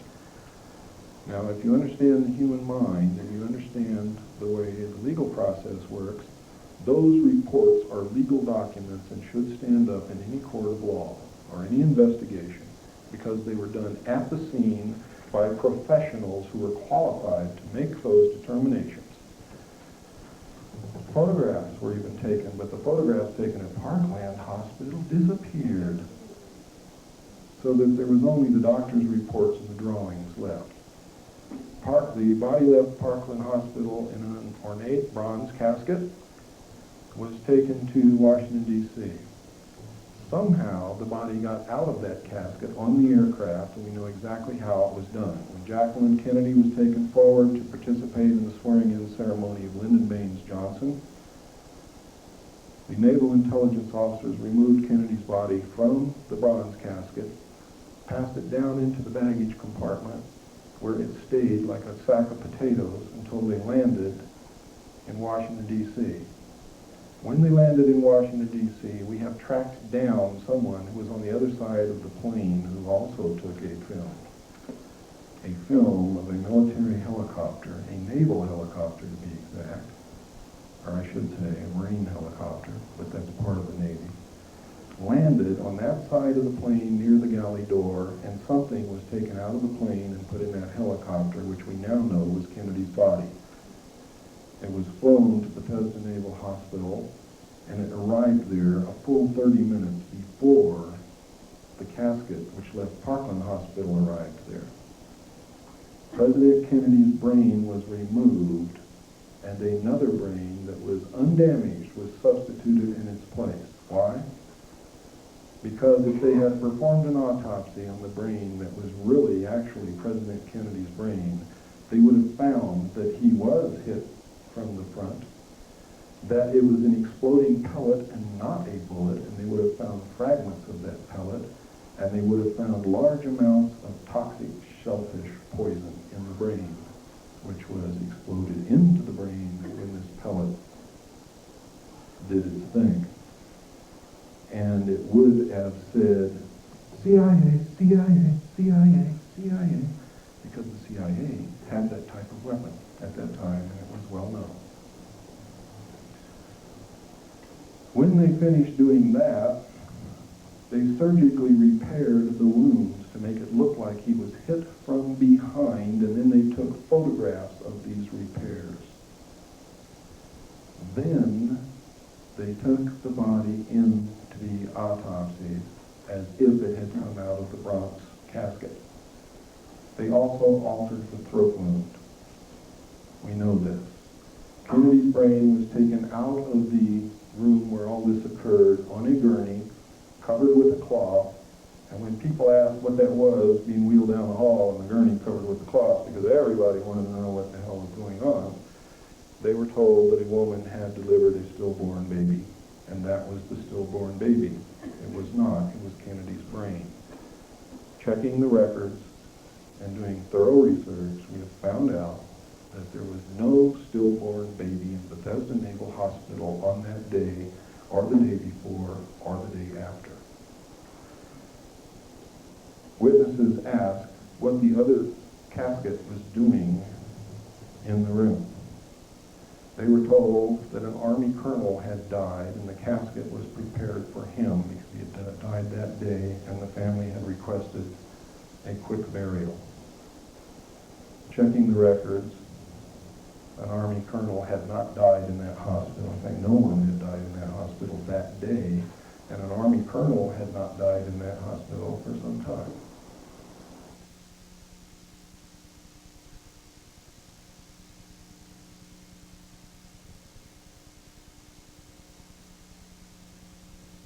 Please don't kill Mr. Greer. I want him to talk.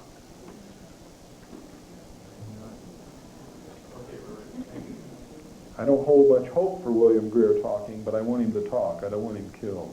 I want that man to talk.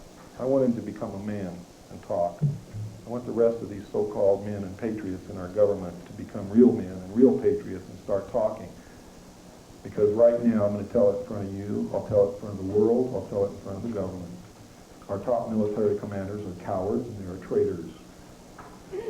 The men who represent us are cowards and traitors, and they're all afraid to talk. They're scared to death to talk. They'll let the country go down the tubes before they'll stand up and do what a man should do.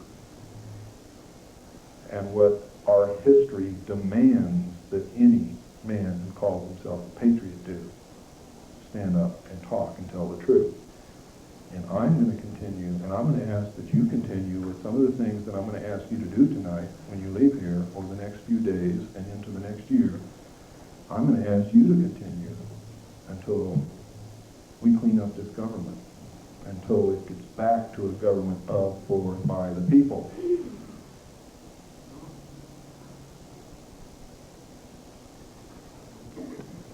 Now I'm going to show you the Kennedy assassination tape. I want you to watch it very closely. And if you can't see it, we'll run it again. And if you still can't see it, we'll run it again. I don't care how long it takes, because you need to know this. You need to know who killed your president, and you need to know why. And you need to be incensed. You need to be outraged. You need to know that you have the power to do something about it, and then you've got to do it. You have to do it. And I'm going to give you this challenge. If you can't do it, you ought to go live in another country.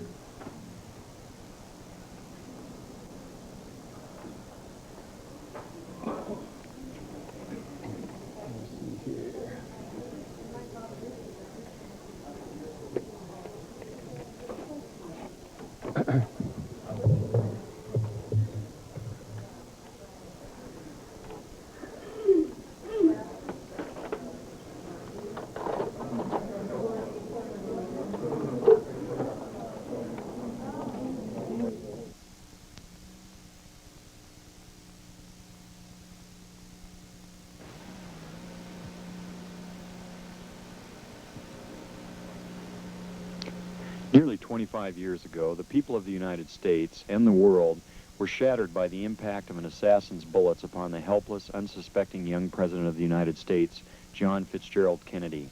The horrendous wound inflicted by those bullets has penetrated deeply into the body and soul of America, destroying the very lives of thousands and the heart and trust and political will of literally millions. In the years that have passed since this tragic event removed from the world stage perhaps one of the most promising human agents of peace and progressive political development, we have been fed one officially sanctioned lie after another, beginning with a blue ribbon cover-up commission to a castrated Senate Select Committee seeking to shed light upon an event deliberately enshrouded in deception, concealment, and outright falsehood. 25 years is long enough. It is time the truth was finally told, in the earnest hope that it will truly set us free of the murderers who pose as our protectors.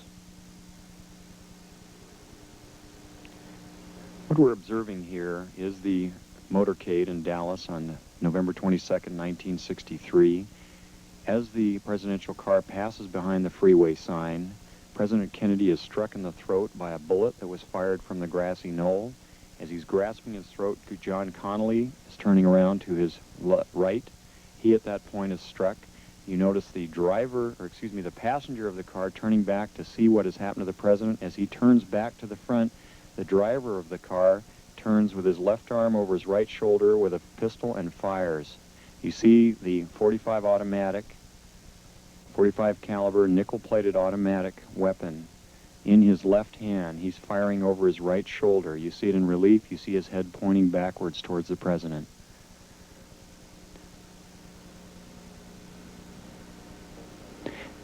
this enhanced close-up, you see the impact of the bullet upon the president. The force of the shot drives him violently backward against the back of the seat.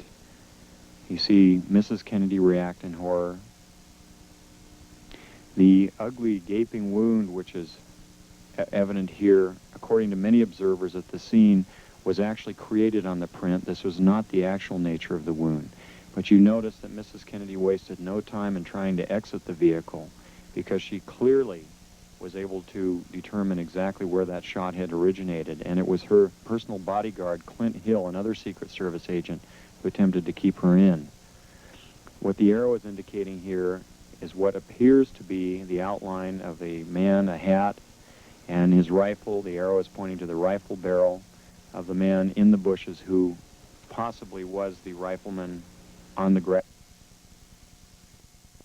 By another photographer. Again, you see Mrs. Kennedy trying to exit the vehicle from behind, being pushed back in by her bodyguard. A number of witnesses on the scene rushing towards the vehicle.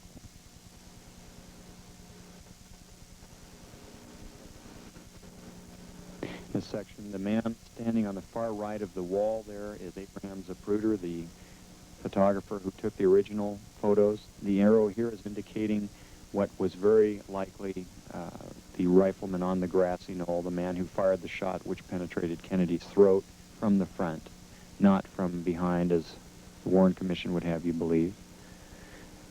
Very interesting note also that the motorcycle policemen were told to remain behind the car at all times. Here you see the passenger in the front turning back, looking at the president. Instead of jumping back to assist him, he turns forward. The driver's now rotating. The weapon comes into view and he fires. You'll see this repeatedly in these sequences.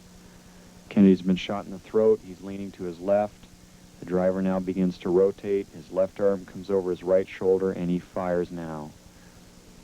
Again, you see the driver rotate. You see the weapon come into view. He's rotating again. The weapon is in view. He fires. You can clearly see his head turning and his arm and the weapon extending into view over his right shoulder. Many of the witnesses indicated that the car slowed almost to a virtual halt at about this point. And here in the normal version, you see how much more quickly it is speeded up. It's much harder to determine. Many of the people who asked the question why Jackie Kennedy did not report this, it should be fairly evident that she wasted no time in getting away from the attacker.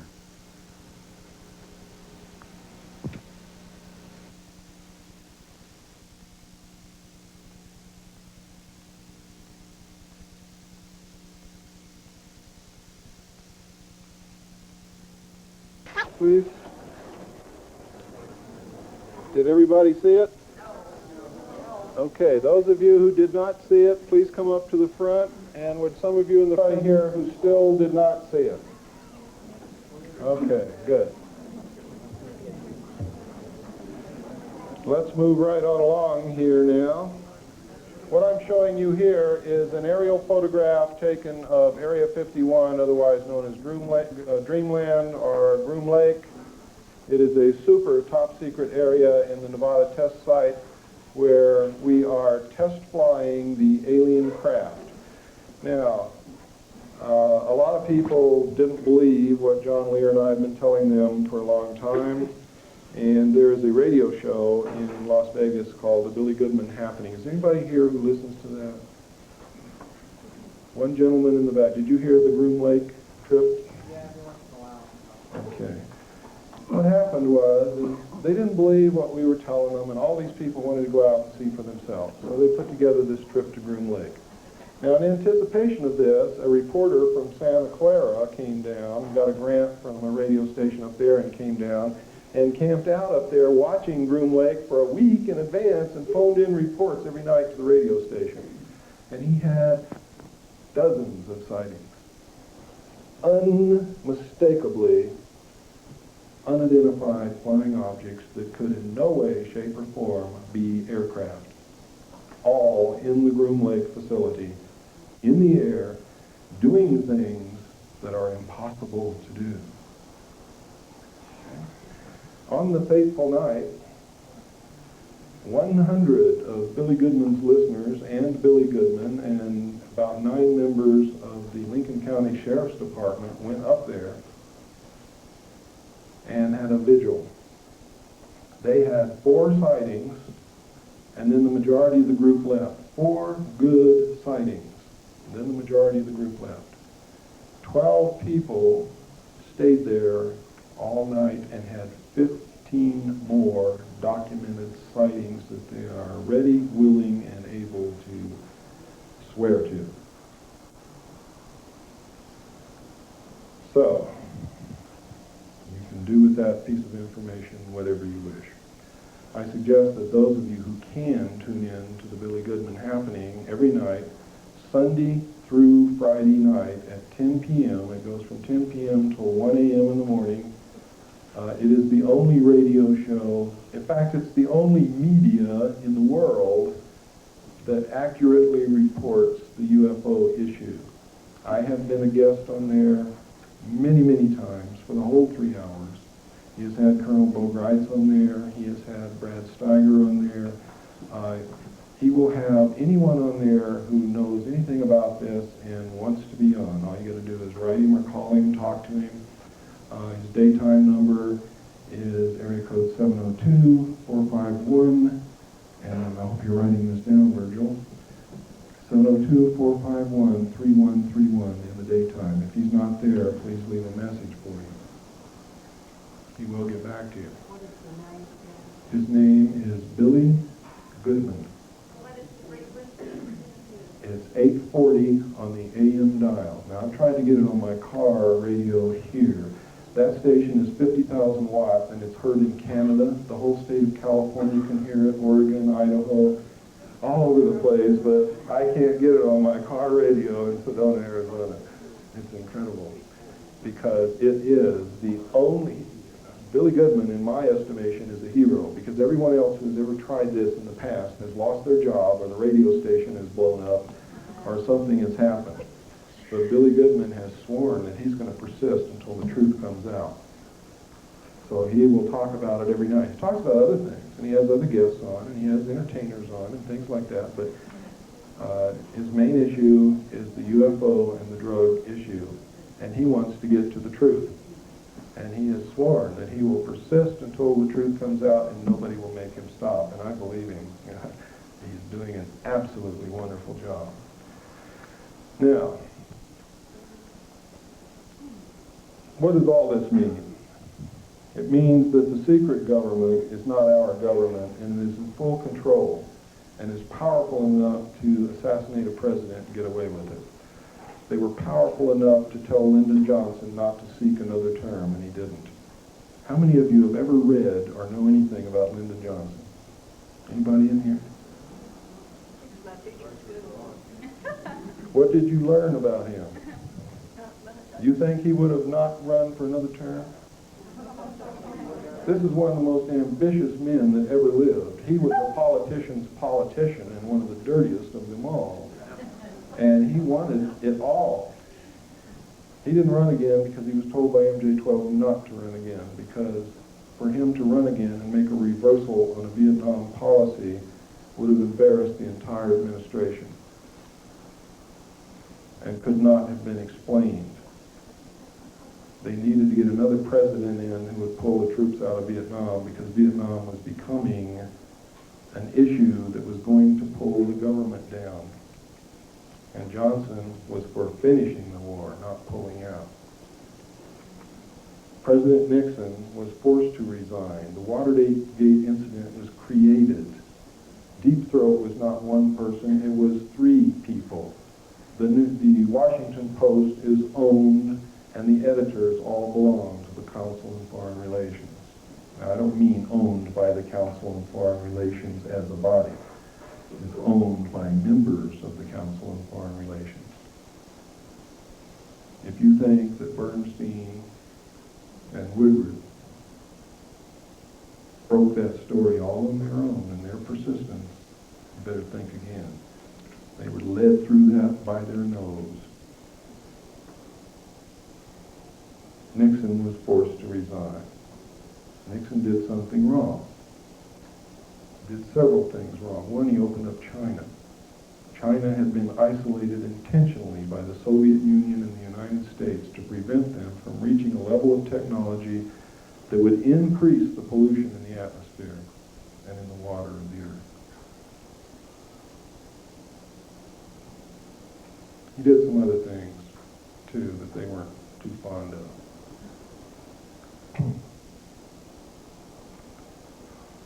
President Reagan's assassination, we believe, was an attempt to get Bush into office quicker than what he would have, and also to ensure that he got into office, because an election is always an iffy matter, and Bush has been their baby from the beginning.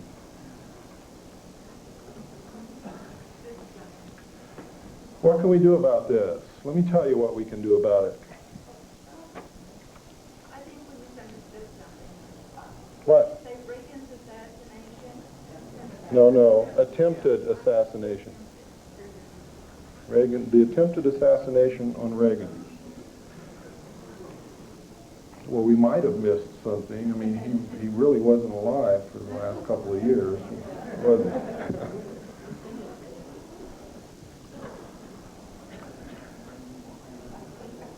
What can we do about this? It's very simple.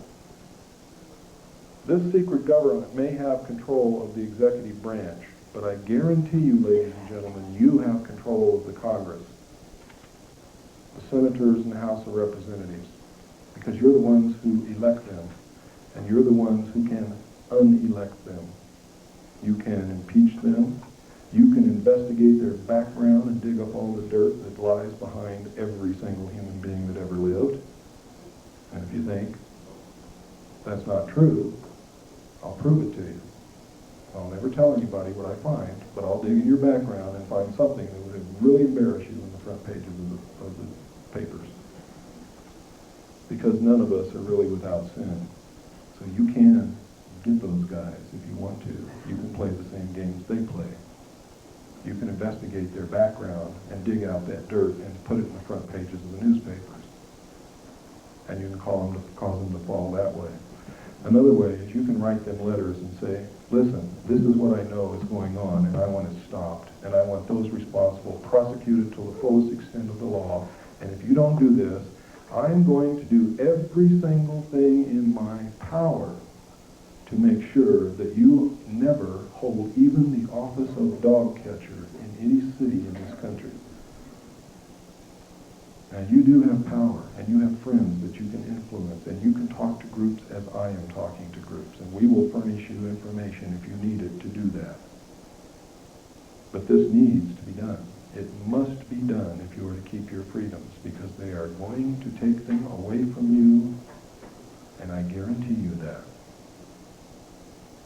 When the members of the Congress begin getting these letters, they're going to get worried, because that's their future. You're talking about their paycheck. You're talking about their life. You're talking about the security of their family.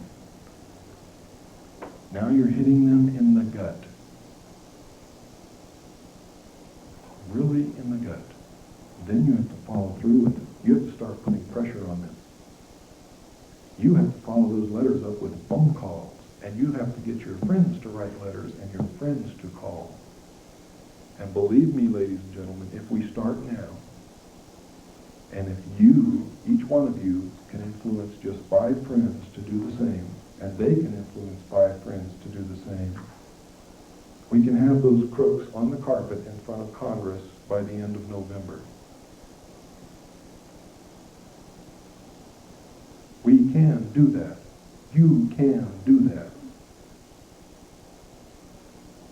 Now, this is not the time to be afraid that if you do it, you're going to get on somebody's list. You're already on their list. And you're not worth a barnyard chicken to them. You're already on their list. They don't care about you. They don't care about any of us. They will tolerate us as long as we are useful, and that is as far as they will tolerate us. When this one world economic organization comes into power, your Bill of Rights is going to be flushed right down the toilet. And if there's anybody in here who's working for the government and came to find out what I'm going to say today, I want to tell you that those are your rights also, and you're on the wrong side. And they will do to you just exactly what they did to Ollie North, and Haldeman, and Colson, and Dean, and anybody else who was loyal to them but became expendable to save themselves, because that's all they care about is themselves. Don't misplace your loyalty. Your loyalty belongs with the Constitution of the United States and nowhere else. It does not belong with me. I'm just marching into battle with you. Maybe right now I'm a little out in front, but believe me, when you start reading on your own and researching and looking into this, you'll run up here with me. I know you will. I have great faith in you. Americans have always been there when it counted. And if I didn't believe that in the bottom of my heart, I would not be up here doing this, because this is suicide without you. But I know you're going to be there. There's a lot of things you can do. You can research, you can write books, as Mr. DeMar has done. You can help in many ways. One of the ways that you can help is start teaching our children what the Constitution is, because they don't even know. And you know something? I'm not going to do it because I don't want to embarrass you, but you don't know either. Most of you in this room can't even tell me hardly anything about what the Constitution says, and you know it. That is the United States. It is our freedom. It is everything that we stand for. It is the only thing on earth worth protecting besides our family and our loved ones. There is nothing else to fight for. There is nothing else that has ever given anybody the freedoms and the chance and the opportunities that our Constitution gives us. And we must never lose sight of that. The Constitution has been taken out of the school books intentionally, ladies and gentlemen. The Rockefeller family owns most of the teaching colleges. Did you know that? They also own most of the textbook publishing companies. Did you know that? Did you know that the Federal Reserve is not an agency or a branch of the United States government, and our money is nothing but worthless printed paper? Did you know that when you pay your income taxes, you pay them to the IRS, which also is not an agency or a branch of the United States government? It is an agency of the Federal Reserve. It is the collection bureau to repay our national debt to those whom we borrowed it from. When you get your refund check, it does not come from the money you paid in. The money you paid in to income tax goes to the Federal Reserve to pay off the national debt. The United States government, to give you your refunds, has to borrow again from the Federal Reserve to give you your refunds, and we go more into debt. And did you know that if we started printing $100 bills right now with all the money printing presses that we have at our disposal and printed money 24 hours a day, every day, forever, we could never pay off the national debt because we cannot print the money fast enough to even catch up with the interest on the unprinted amount. Our children and our grandchildren and their grandchildren and their grandchildren and their grandchildren and their grandchildren have been bought and paid for and are in debt forever. And our nation is owned by the European banking interest who own the majority of the stock in the Federal Reserve. We have been asleep at the wheel, and we are teetering now on the brink of a cliff. And one wrong move, we will go over that brink. But if we very carefully get out of this car and pull it back away from the edge of the cliff and get it back on a straight course to our destination, the true destination that we should be headed for, which is peace and posterity and safety and security and love and happiness, then we can survive. But as I said before, I cannot do it for you. I will march as far as I can until they strike me down. You've got to catch up with me. You've got to be with me, all of you, every one of you. If you go home and sit and think the rest of it will do it for you, then there may be somebody else sitting, thinking the same thing, and somebody else, and somebody else. And we might end up with everybody thinking that somebody else is going to do it for them. It's too late. It's too late. The Constitution of the United States and our freedom have never, ever been in greater danger than they are right now. We have never been at war with Russia. Russia is not our enemy. Russia has been our ally since the end of World War II, and I'm going to prove it to you right now. I'm going to show you a video that appeared on 60 Minutes last Sunday. And what did it say? How many of you have been reading in the papers that many of our generals and admirals and the chairman of the Joint Chiefs of Staff of both countries have been going back and forth? Do you know what they're doing? Have you been watching what else has been happening in the world? They're taking inventory of the combined arsenals and getting ready to merge the two largest armies, navies, and air forces in the world to make this world government come about, and the target date is 1992. And a Russian general says it to Mike Wallace right in the film that they have never considered the United States to be their enemy. And you might think it's propaganda. He was telling the truth.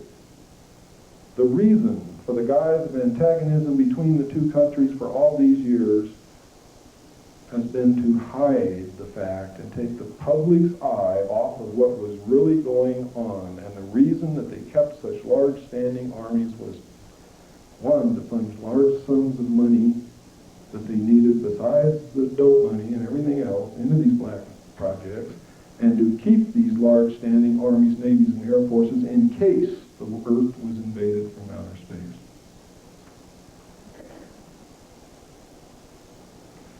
It's all done in secrecy.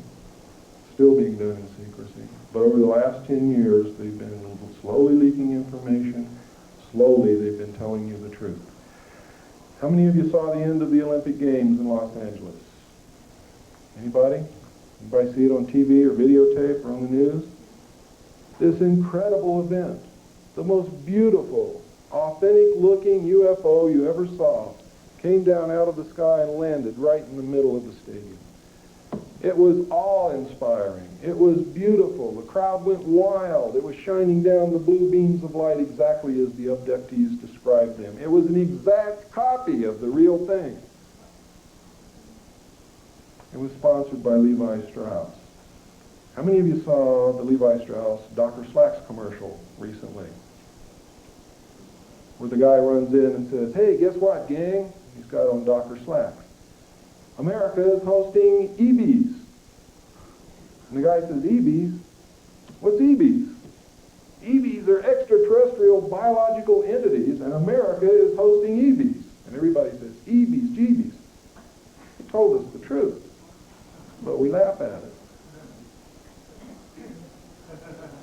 Not too long ago, Gumby on Saturday morning, your kid was sitting there and you thought he was watching good television. Gumby was abducted, implanted, and returned. And the little boy said, "I wish they'd do that to me." What do you think they're preparing those kids for? What else have you been seeing on TV? Alien Nation, who, by the way, look exactly like the group of aliens designated the Orange. How about War of the Worlds, which plays out the reality of John Lear's Lear hypothesis? What do you think is happening with ET, with V, which is telling us that maybe we may have to resist in just this manner if it ever turns out that one of these guys are bad guys? And what happens in V? The bad guys back a one-world government that takes over the world. And the world thinks it's wonderful, don't they? Until one lone CIA agent discovers the truth. And then people form little resistance groups. Well, gang, let's form them before it happens. Let's don't wait till it happens. Let's do it now. prevent it. Okay?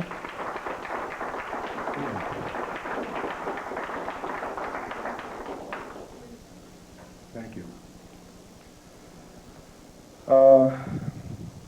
There's a lot of supporting evidence that's out there. There are a lot of books. I suggest you read Whitley Strieber's book, Communion.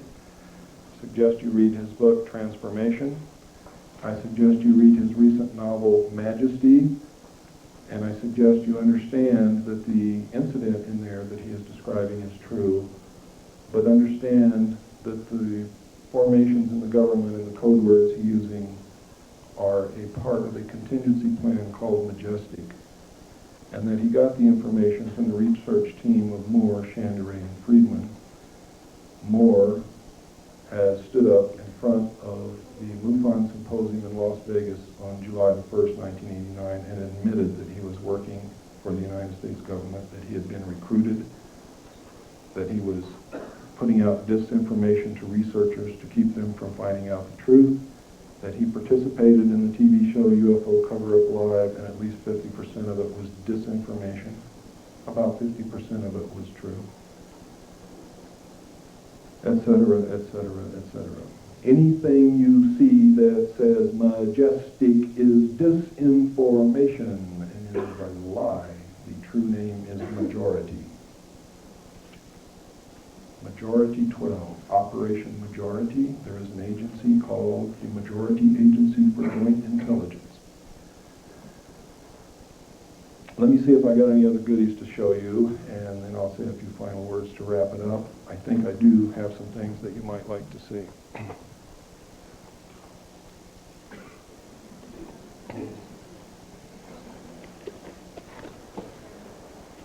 I want to show you how disinformation works. Not too long ago, when I first began talking about what I knew, John Lear asked me to come to his home for an interview with PM Magazine. I thought, wow, this is incredible. These people really want to put it on the air. I can't believe it because it's never happened in the past. You see, there's always been an intense campaign of denial, ridicule, debunking, and character assassination. So I went there in all good faith, and John Lear and I, knowing what had happened to people in the past, took the producer and the camera crew aside, and we said, listen, this was about 8 o'clock in the morning. We said, listen, we'll do this provided one thing, that you submit to a complete briefing by each one of us on everything that we know and all the documents that we possess and the videotapes and the maps that we will show you and the letters that we have from officials of the government admitting that this is true, etc., etc., etc. They agreed to that. So we did it. We briefed them for approximately 8 solid hours with no breaks. When we were through, they were convinced. You see, because we presented information to them without all the other comments like I'm making tonight, and for 8 solid hours of evidence, not talk, evidence, things that you can see and cannot doubt.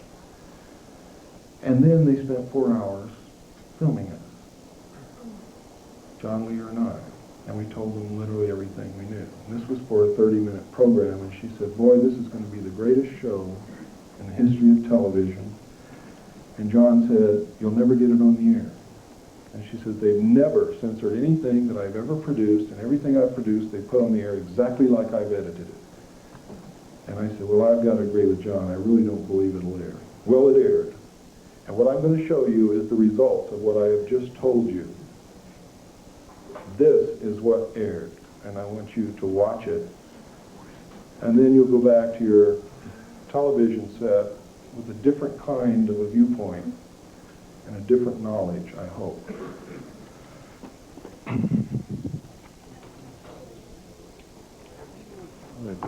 Here it is.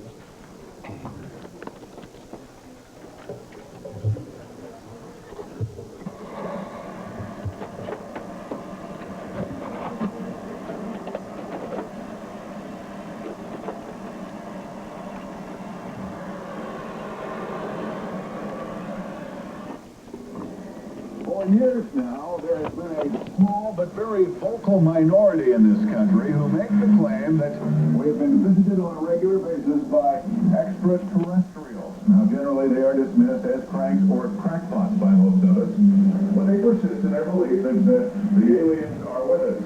Some of these people, however, are a little difficult to dismiss. Men like John Lear, who you will meet tonight.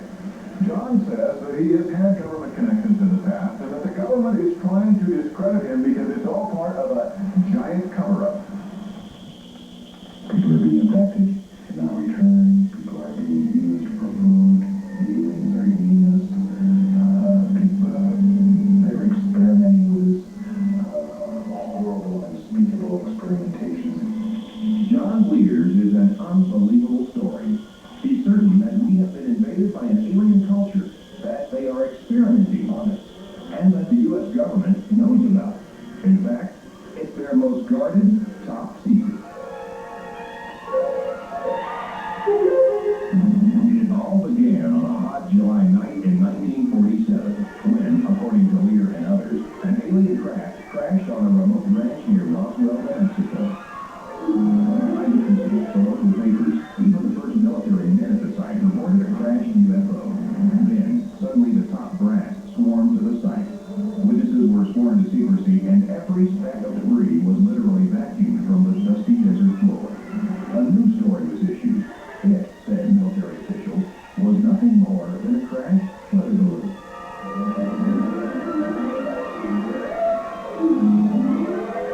William Moore has written a book on the Roswell incident. We know that it was not a weather balloon. The people who gave out that story have since come forward and said it was nothing more than a fabrication to get the press off their backs. The evidence suggests it was a spacecraft, and the evidence suggests the government grabbed it and carted it away, and is still involved with the examination of it. In fact, government documents unearthed via the Freedom of Information Act suggest that both craft and alien bodies had been retrieved. However, references are vague, and large portions of the text have been censored. What is known is that in 1947, the United States Air Force began a series of code-named projects set up to monitor UFOs. The truth of the matter is, since 1947, we have collected and have in our possession at least 30 to 35 extraterrestrial flying saucers. We have collected and have in our possession at least 100 to 150 alien bodies representing at least 3 different species. That people are being abducted at an unprecedented rate. Lear goes so far as to claim that the U.S. government has established communication with this alien power and actually collaborated with them. We have even built underground research facilities in top secret areas to house their little gray scientists. And now, says Lear, they have run amok. They are out of control and they are not benevolent. Our government realizes it made a horrible mistake and can do nothing about it. Moore believes that it's not the aliens, but John Lear who's run amok, and he's outraged by his stories. Moore himself has spent years carefully and meticulously researching the UFO phenomena, proving he believes that UFOs exist, visit Earth regularly, and our government knows about it, and for unknown reasons is maintaining a massive cover-up. Stories like Lear's, he says, only discredit the truth. John Lear called me up one time and was absolutely certain that he was about to be captured and eaten by aliens. All I can say is my sources go right to the very top, and if it were not true, I would not be risking my credibility and my life to come forward with this information. There is no doubt that Lear understands the inner workings of the U.S. intelligence community. He's the son of late aerospace pioneer Bill Lear, and for years flew covert missions over Laos for the CIA. He has done nothing but collect the most outrageous rumor mill stories that are floating around in the grapevine. Alien invaders, government agents, secret informants, hoaxes, or scams. A cover-up like no other. Is this science fiction at its finest, or reality beyond our wildest imaginations? Has John Lear stepped off the deep end? It's not important that you believe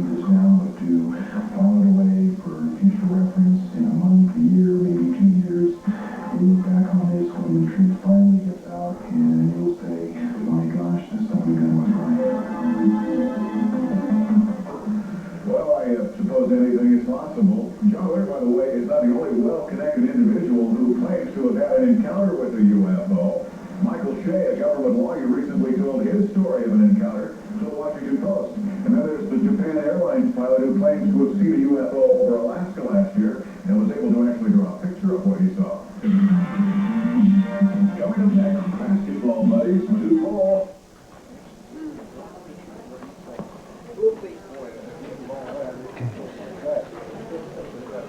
Now, the reason you only saw John Lear, not me, is John Lear got all of his information secondhand from his contacts, where I was a first-hand participatory witness. Therefore, they didn't put me on, but they put John Lear on, and they put him on in a manner, after spending 12 hours with these people, this is what you saw. And this is how they do things. There is a campaign underway now to discredit Whitley Strieber. I can tell you that Whitley Strieber is writing about what really happened to him. I don't know Whitley Strieber. John Lear doesn't know Whitley Strieber. He's not getting this stuff from us, believe me. I have one other thing that I want to show you, which is about an organization called Yellow Fruit. Does anyone know anything about Yellow Fruit? Okay, let me show you this.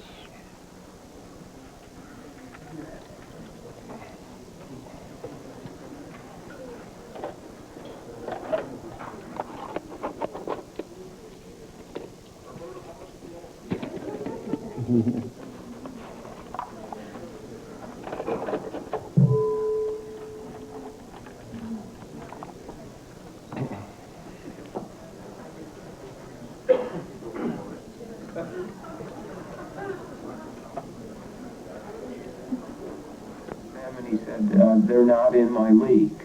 And so we minimized disclosure, minimized contact. While Congress struggled to control KCCIA, another secret group operating out of the basement of the Pentagon escaped congressional scrutiny. Known as the Special Operations Division, or SOD, it was created as an anti-terrorist unit following the failed rescue mission in Iran.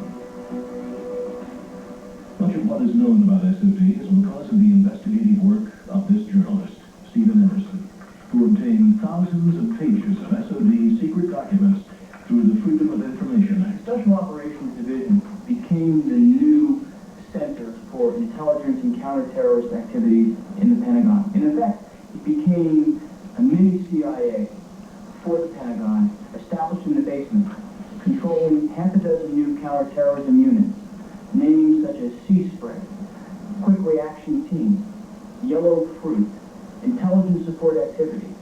Heavily classified, to this day the Army does not acknowledge their existence, but all extremely capable, very aggressive in accomplishing their mission, the mission of fighting terrorism and guerrilla subversion around the world. These units were ready to go anywhere and do anything. The bugging of Noriega in Panama, KGB cars in West Germany, the tracking down of a kidnapped U.S. general held by the Red Brigade in Italy. They were all over the world, and they felt they had a mandate to be all over the world. After all, the CIA was a shadow of what it used to be. And the Special Operations Division was literally stepping into a void. SOD may have been stepping into a void, but it was doing so with enormous resources. Tom Golden was in charge of financial control for a subunit of SOD called Yellow Fruit. The funding was almost unlimited.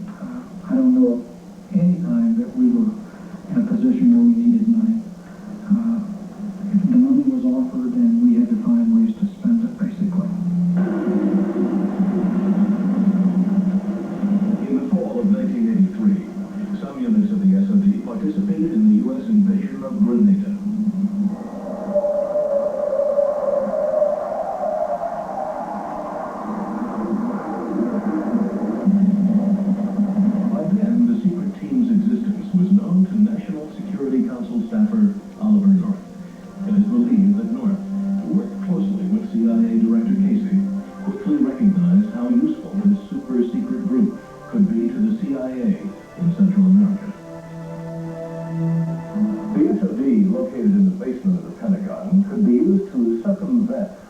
legislative requirement that all covert operations be reported to Congress.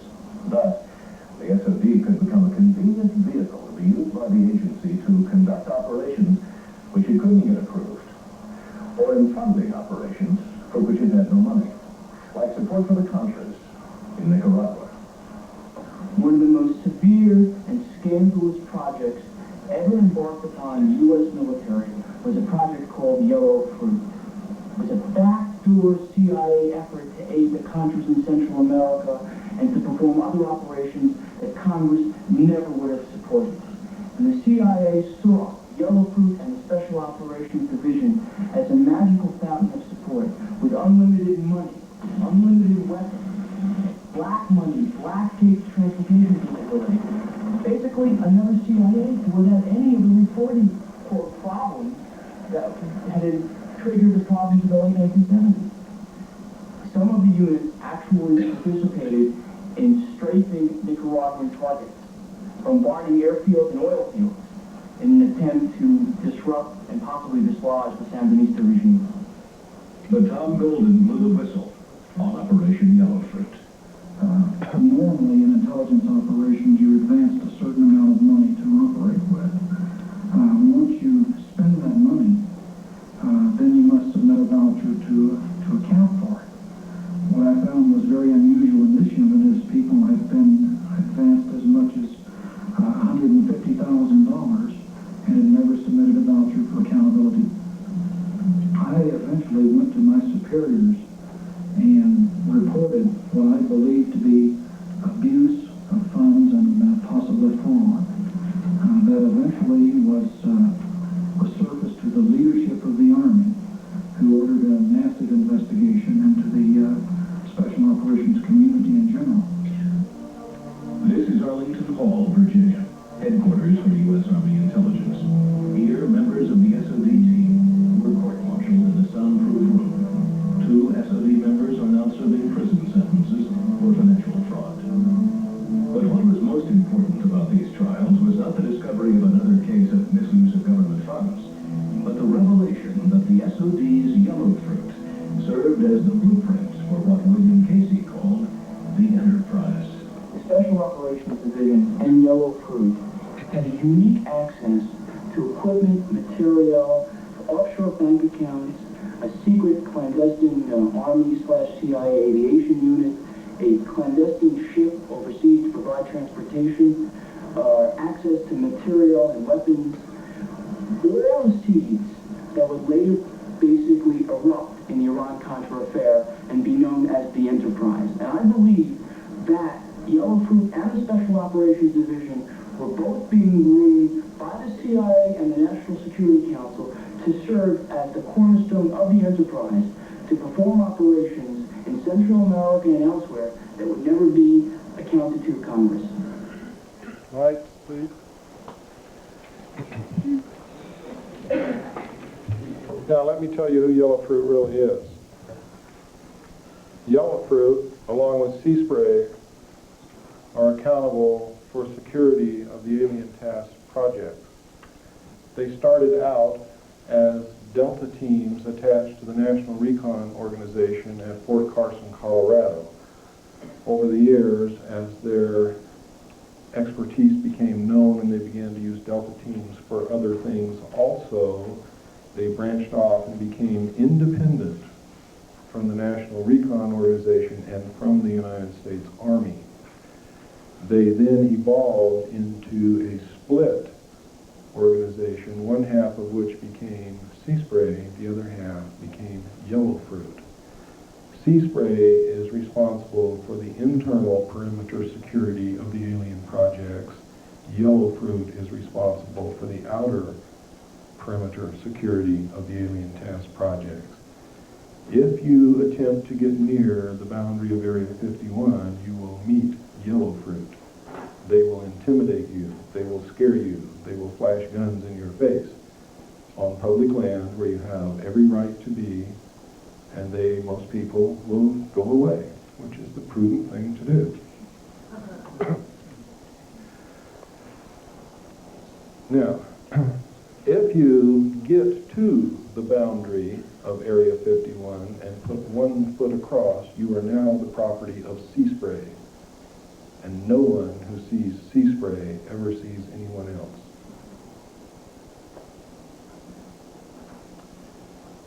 Where do you think they get all this money? From drugs. If you look at all of the things that the secret teams have been doing, look at all of the covert operations that we've been performing, and then look at the budget for these things, and you will see that Congress has not even allotted 10% of the money that would be required to carry out what they have been doing.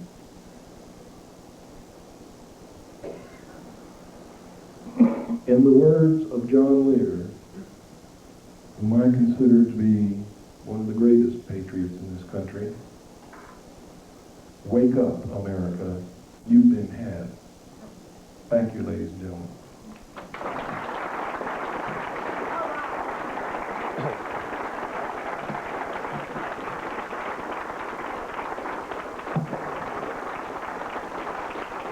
We have information at the back table. We have some tapes. By the way, ladies and gentlemen, this is our only source of income while we continue our research and do this, is the money that we get from people who come to listen to this information, and the money, the sale of materials and tapes. When possible, when we have the extra money, we do make tapes which we give out to people for free with the stipulation that they never charge anyone for tapes and that they make at least 5 and pass them on to other people. If you purchase a tape from us, we want you to make copies and give them free to other people. If you purchase documents from us, we want you to copy those documents and give them free to other people. But we need your help. If you can afford it, please get the information. There's bibliography is attached to the documents. To the tapes, there's not. I want you to go research this material yourself. Start reading. Start looking into it. Don't believe what I'm telling you until you find evidence to support it in your own research. Then act. Do we still have some free tapes back there, Stan? There's still some free tapes. I don't know how many. We've given out most of them already. Okay. Also, anybody who wants to order a videotape of what happened tonight, who do they see? Who do they see to order tapes? Oh, Stan. See Mr. Barrington. In the card, make a check out, Okay. and give it to Stan. How much? It's right on the card. $24.95 for video, $10 for audio. Who do you make the check payable to? William Cooper.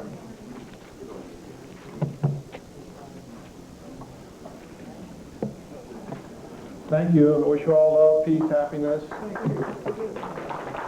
Please be truth seekers. Yes, sir. Now we'll take questions and answers. Yes, sir. Got 3 short. Okay. The Eisenhower Street. Oh, well, let me make this one statement first. When you consent to ask a question, you are consenting to have it included on the videotape. It is implied permission. Okay, I have to tell you that because the videotape is going to be disseminated to whoever wants it. Okay. Eisenhower Street. That was to accomplish what? Question 1. That alien entity, is that one of the elements, or is that a representation of the total alien entity making the treaty, or is it just one alien? Okay, the question, ladies and gentlemen, was, One of the alien processes. he wants to know what the treaty was between Eisenhower and the alien nation that we made the treaty with. Number 2, did the parties to the treaty include just one race, or were they representing all the different races of aliens? And what was the third question? What are the alien projects? What are the alien projects? There's a lot of alien projects. The first question, the terms of the treaty were that we would keep their presence on Earth a secret. We would not interfere in their affairs. They would not interfere in our affairs. We were particularly interested that they not interfere in anything that would affect our future. We were really interested in that point. Another term of the treaty was that they would furnish us with advanced technology. We would, in turn, allow them to abduct human beings on a limited periodic basis for medical examination and the monitoring of our development only. We have since, over the years, found out that they've gone way beyond that, way beyond it, and are doing, in fact, very terrible things to a select few human beings that are abducted all around the world. The third part of, or the second part of your question is, do they represent one race or all of the races of aliens? No, this group represented one specific race at the time that I saw the documents. We have evidence now that they may be also, they may have also entered into agreements with other races of aliens, and we do not know what the terms of those agreements, if indeed there are agreements, are. The answer to the third part of your question is there are many projects, there are really too many to go into to answer one question, but there's projects to exchange technology, there's genetic engineering, there is mind control manipulation going on. There are test flight of the alien craft. There's a secret space program that has actually built a base on the moon and a colony on Mars. These exist. We have documents that can prove it. We have letters from people who participated in the projects. There is a book called We Discovered Alien Bases on the Moon, written by a man by the name of Fred Steckling, which includes actual photographs, NASA photographs in that book that show the bases, that show the alien craft on the moon, that show the facilities in the craters, the domes, the spires, the structures. They are some of the exact same photographs which I viewed between 70 and 73, which were a part of a portfolio which made up the information that I saw. It does not include all of the photographs which I saw, but there's a pretty good representation there.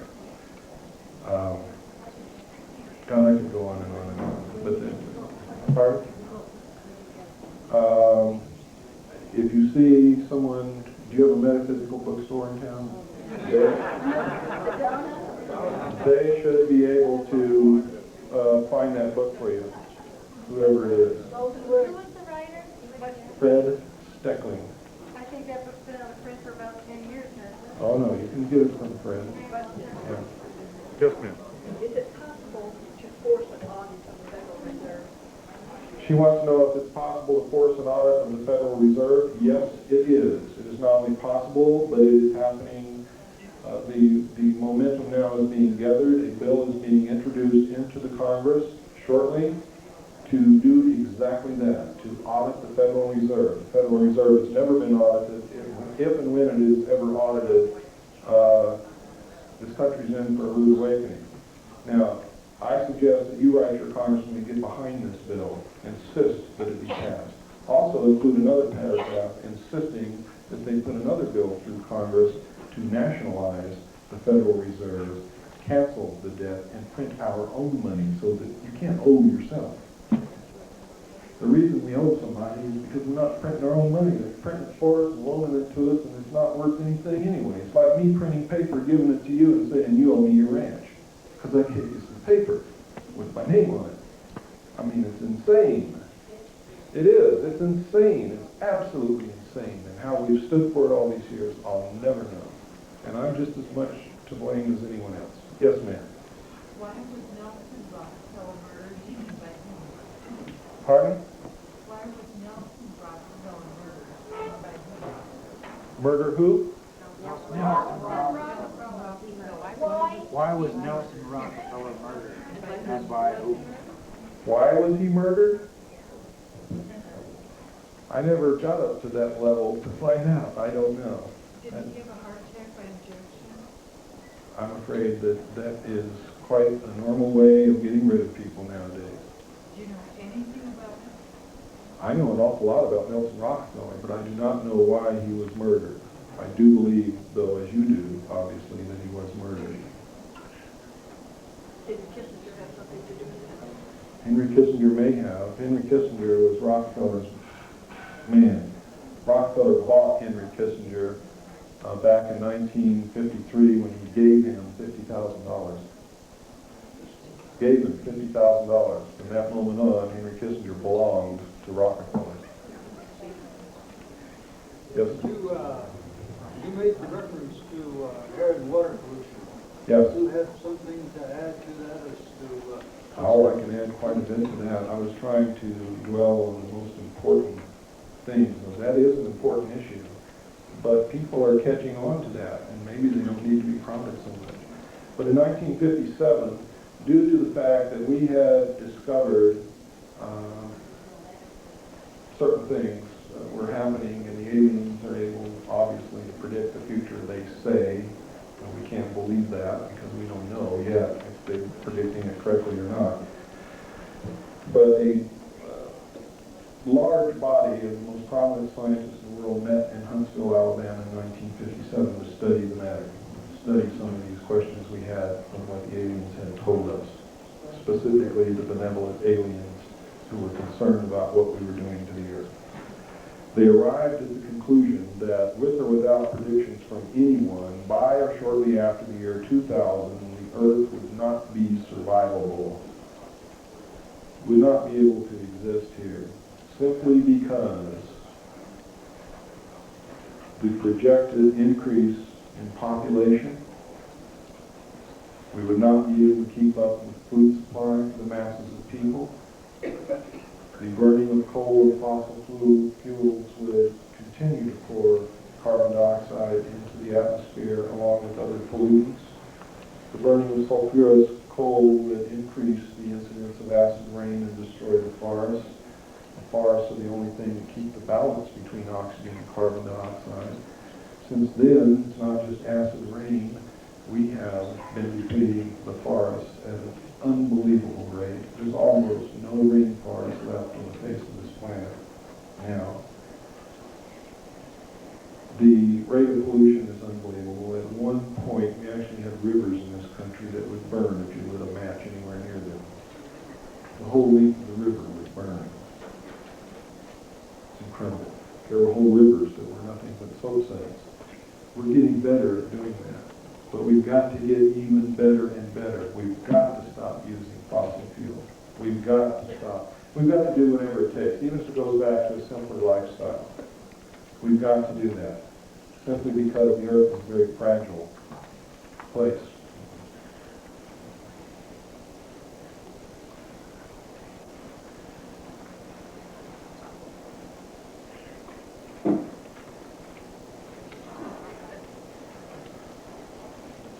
Does that answer your question, sir? Okay. The government, the elite have taken care of their own survival in case the earth does so-called self-destruct. They have places that they can go. Yes, sir. Is the catalytic converter one of the main contributors to acid rain because it puts out sulfur dioxide?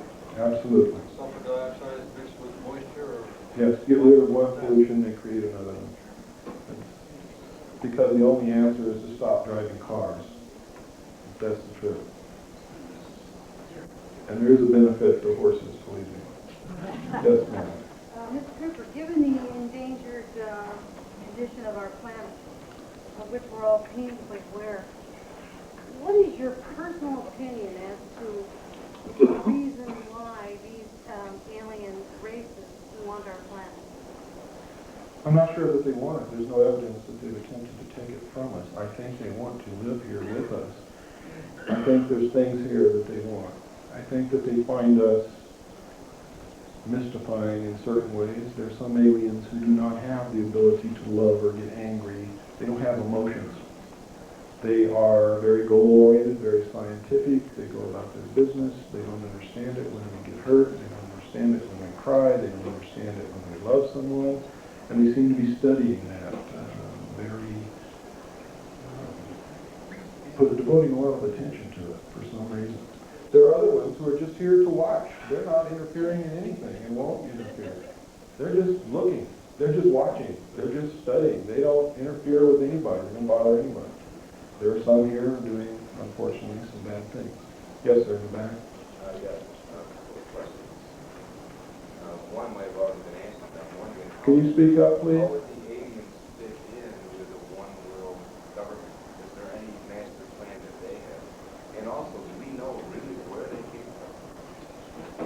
We know what they told us. For instance, the group we have the treaty with told us they came from a planet that revolves around a red star in the constellation of Orion, which we call Betelgeuse. Well, wherever they came from before they came from where I'm going to tell you they came from, they really came from the planet Mars, and they may have come from somewhere else before that. But I know for a fact they came here from Mars. From Mars. We have found, ladies and gentlemen, the remains of an ancient civilization on the planet Mars that have at least reached the Bronze Age. And we have found that someone has been living underground on Mars. And I think it's these people who came here from Mars. The Mars base is not something new. We knew about that on before May the 22nd, 1962, when our first space probe that we sent to Mars landed. Before it landed, it had made quite a few revolutions around the planet Mars in the atmosphere. It was a winged probe. It actually landed on the surface of the planet on May the 22nd, 1962. Contrary to what you've been told. We knew and photographed the face on Mars, the pyramids, the remains of cities, and many, many other things at that time. I have a letter here in my briefcase that will confirm that. Yes, sir. So you're confirming much of the alternative 3 scenario? Alternative 3 is absolutely true. Now, in the book, you will find some misinformation, because as they reveal these things to the public, they also put in things that can be proven false in case they ever want to renege on it. And you have to remember that the first purpose of the contingency plan known as Majestic was to test the reaction of the public to the truth with supposedly true information which could be proven false at a later date because false information is mixed in with it. Does everybody understand how that works? Yes, sir. Is there any way to tell whether there are good aliens or bad aliens, or is there any way to contact or places to go where you can see them that are existent?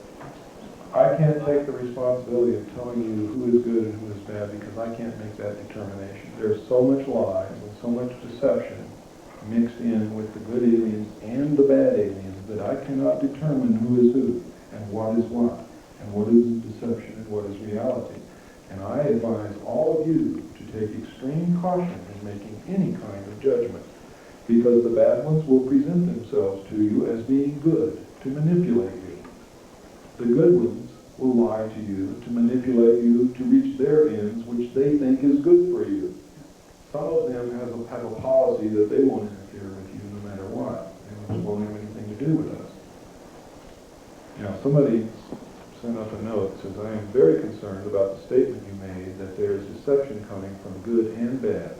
What deception is coming from good ETs? Is this possibly a lack of spiritual understanding on your part? No, it's a part of in-depth investigation and questioning and finding out the truth rather than accepting what I hear and what I see. That is what is the result of. For instance, would you say that the good aliens who led the Jewish tribes out of Egypt were good or bad? Why? Didn't they save them? Didn't they lead them? Didn't they give them food? Didn't they give them water? But they saved them, didn't they? Didn't they save them? Wouldn't you say that was a good act? But how did they accomplish it? They deceived them. They said that they were God.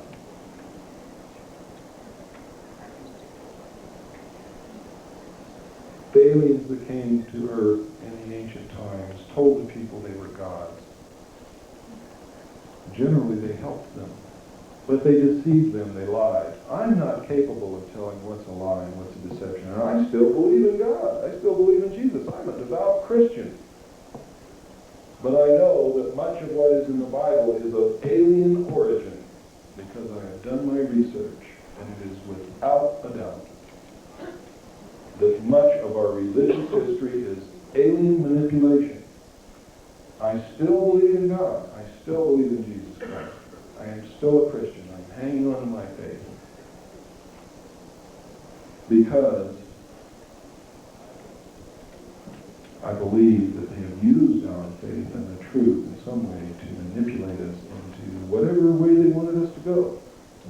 I think they wanted to hasten our cultural and our civilization into a development in a right direction. But they did it by deceiving us, which is not good.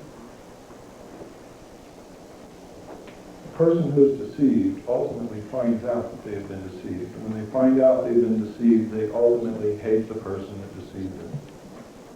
And that is the ultimate end result of deception. Yes, ma'am? I have copies of yourself. Uh-huh. I sent it to the cemetery, and I sent it to the mission, and I sent it to the Supreme Court, and I would like to know what else you have that I can do. Write a letter in your own handwriting, expressing your own fears and concerns, and then follow it with a phone call and demand an answer. I told them that I You have to you must continue doing that. As other people begin to do it with you, they are going to be forced to answer. I did the same thing you did. Only I sent 536 copies to every senator, every representative. I got 6 answers. 5 of those answers said that they were sending the information in my letters to my congressman as a congressional courtesy. The 6th letter was from my congressman saying, I don't know what this is all about. I never received anything. Yes, ma'am. And when I go to tell people about what we wrote, I mean, I want everyone here to know. I mean, I almost felt like I had an ulcer. Nobody would believe me. They told I was negative. What are you doing talking about this negative stuff this time? You're crazy. There's no aliens. Welcome to the club. Yeah. No one knows about that better than myself and John Lear. We've been called kooks. We've been called mentally deranged. We have been laughed at when they make jokes about us on television and on radio. I don't care. I'm going to persist until we get results. The reason we're not getting results now is because you and I are the only ones writing. You and I. When he and she and he and he and her and she and everybody in here starts writing and their friends start writing and calling, then what do you think is going to happen? They're going to answer, but not until. Not until. That's why we need all of you with us. We need you marching right alongside of us. Okay?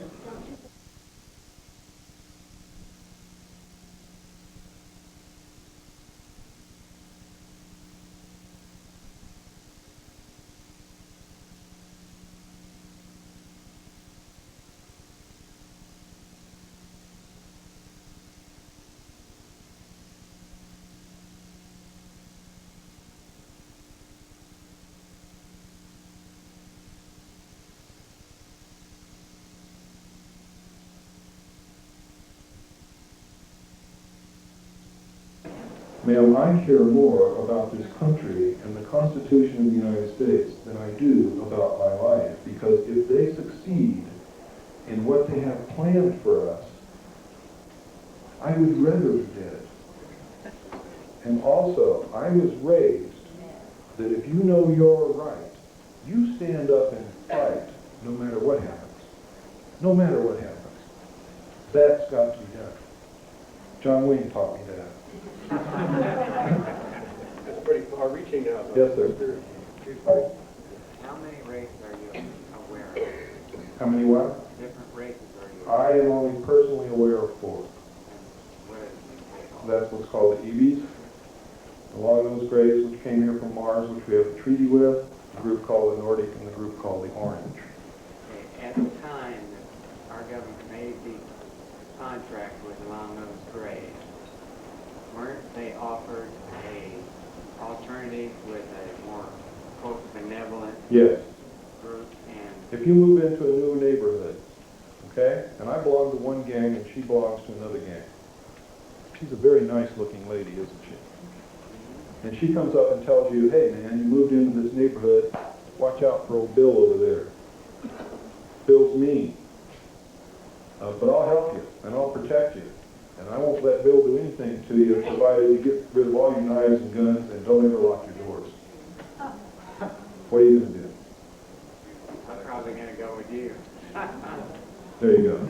See, I think they made the right decision when they turned down the initial offer, because they were faced with so many uncertainties and so many different things happening, and alien races from other planets. I mean, my God, I look at the technology that they have, and you want us to disarm?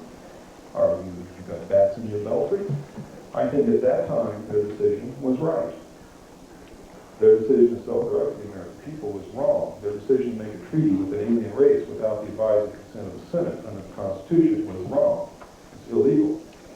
Lying to the American people all these years, manipulating us, controlling us, literally ripping up the Constitution and putting it in Ollie North's shredder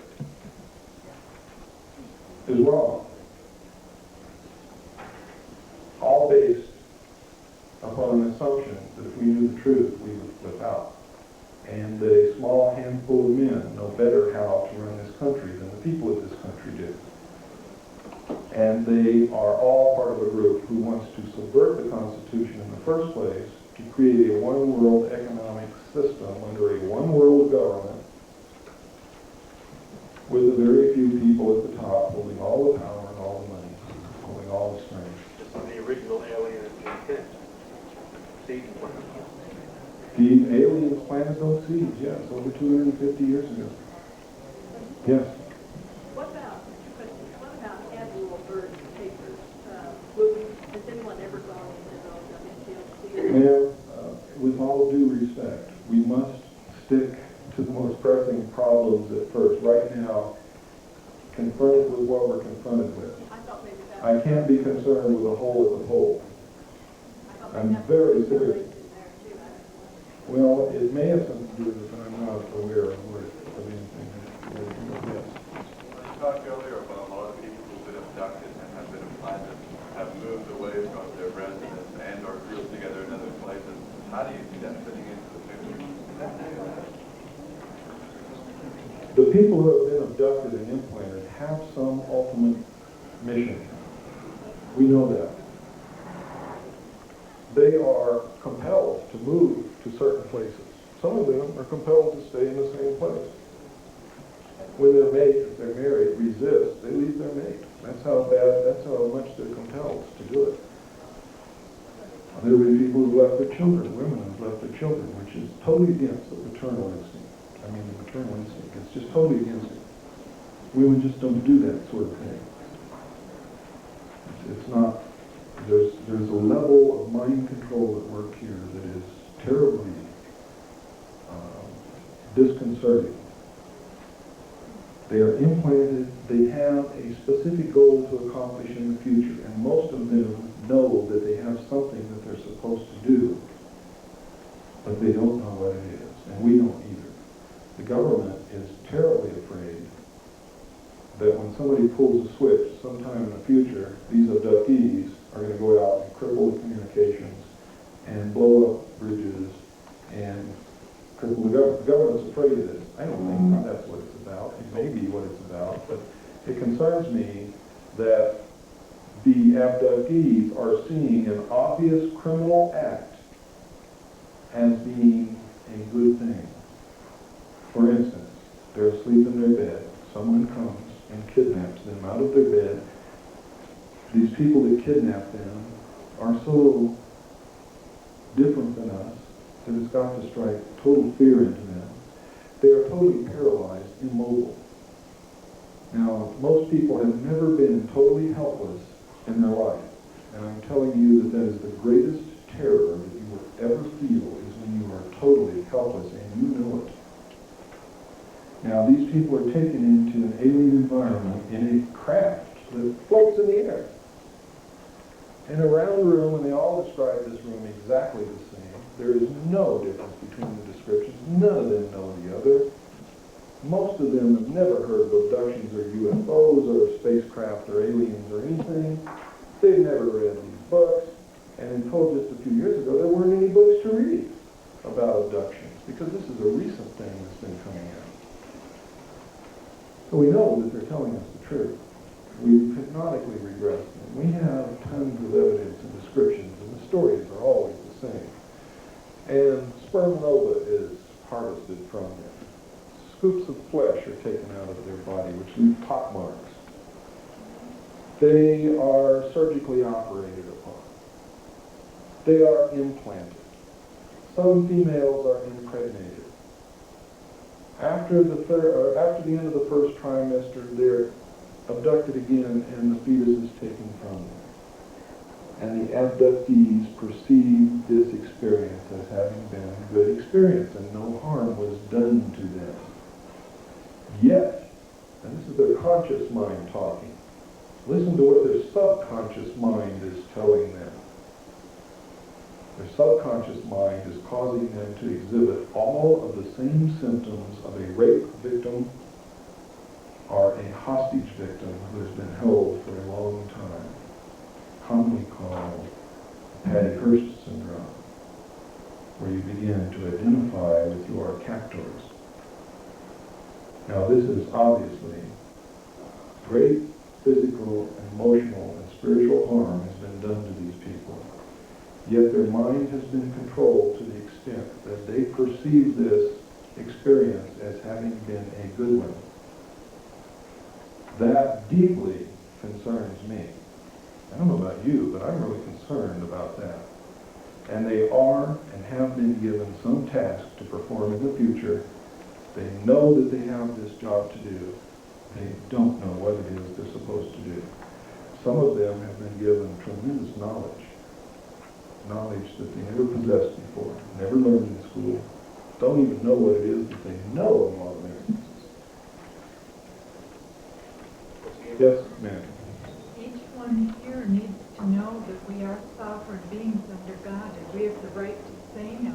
That's right. To invoke in the name of God that you don't want to be abducted, that you cannot take me against my free will. And if you find yourself unable to speak in such a situation, mentally make that declaration, and they cannot take you under universal law.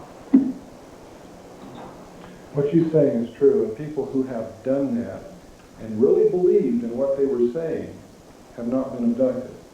People who have tried to pull that off and really didn't believe what they were saying were taken anyway. The implantation, is it physical or psychological? It's physical. It has been detected and proven to exist by magnetic resonance imaging. You do need, when you're checking this to find the implants, you do need a medical doctor or a surgeon who is adept at finding small foreign objects in the human body, such as a physician who gained experience in the Vietnam War locating small shrapnel fragments in the human body and removing them. They are the ones who can find these implants the quickest. Implants ever been found? Yes, many of them have been found. An Audi automobile, license number LA-MER, is blocking. Needs to move there on the bill. Yes, sir. Young, sure. Yeah, what about transfers of technology? You know, it strikes me that the government, everybody'd be interested in these technologies down the road, you know. You use a lot of it every day. Okay, a lot of it's already transferred. A lot of it is filtered out from the national laboratories into the defense industrial complex and then out to the public. Are they working on other, you read about power sources for these things, or air engines and water engines, are they working on that to stop the air pollution? They are not working on anything until the oil is gone. The oil companies are owned by, guess who? Yes, sir. What do you have, a couple things, what do you have to say on the Pleiades? And also, has there been any discoveries of aliens that look exactly like people? Yes, the Nordic and the Orient both look like people. I mean, you couldn't tell them from one person. No, I wouldn't go that far. They look enough that they could pass if they want to. And the Nordic are described as being very beautiful. Very beautiful people, blue eyes, blonde hair. Where do they come from?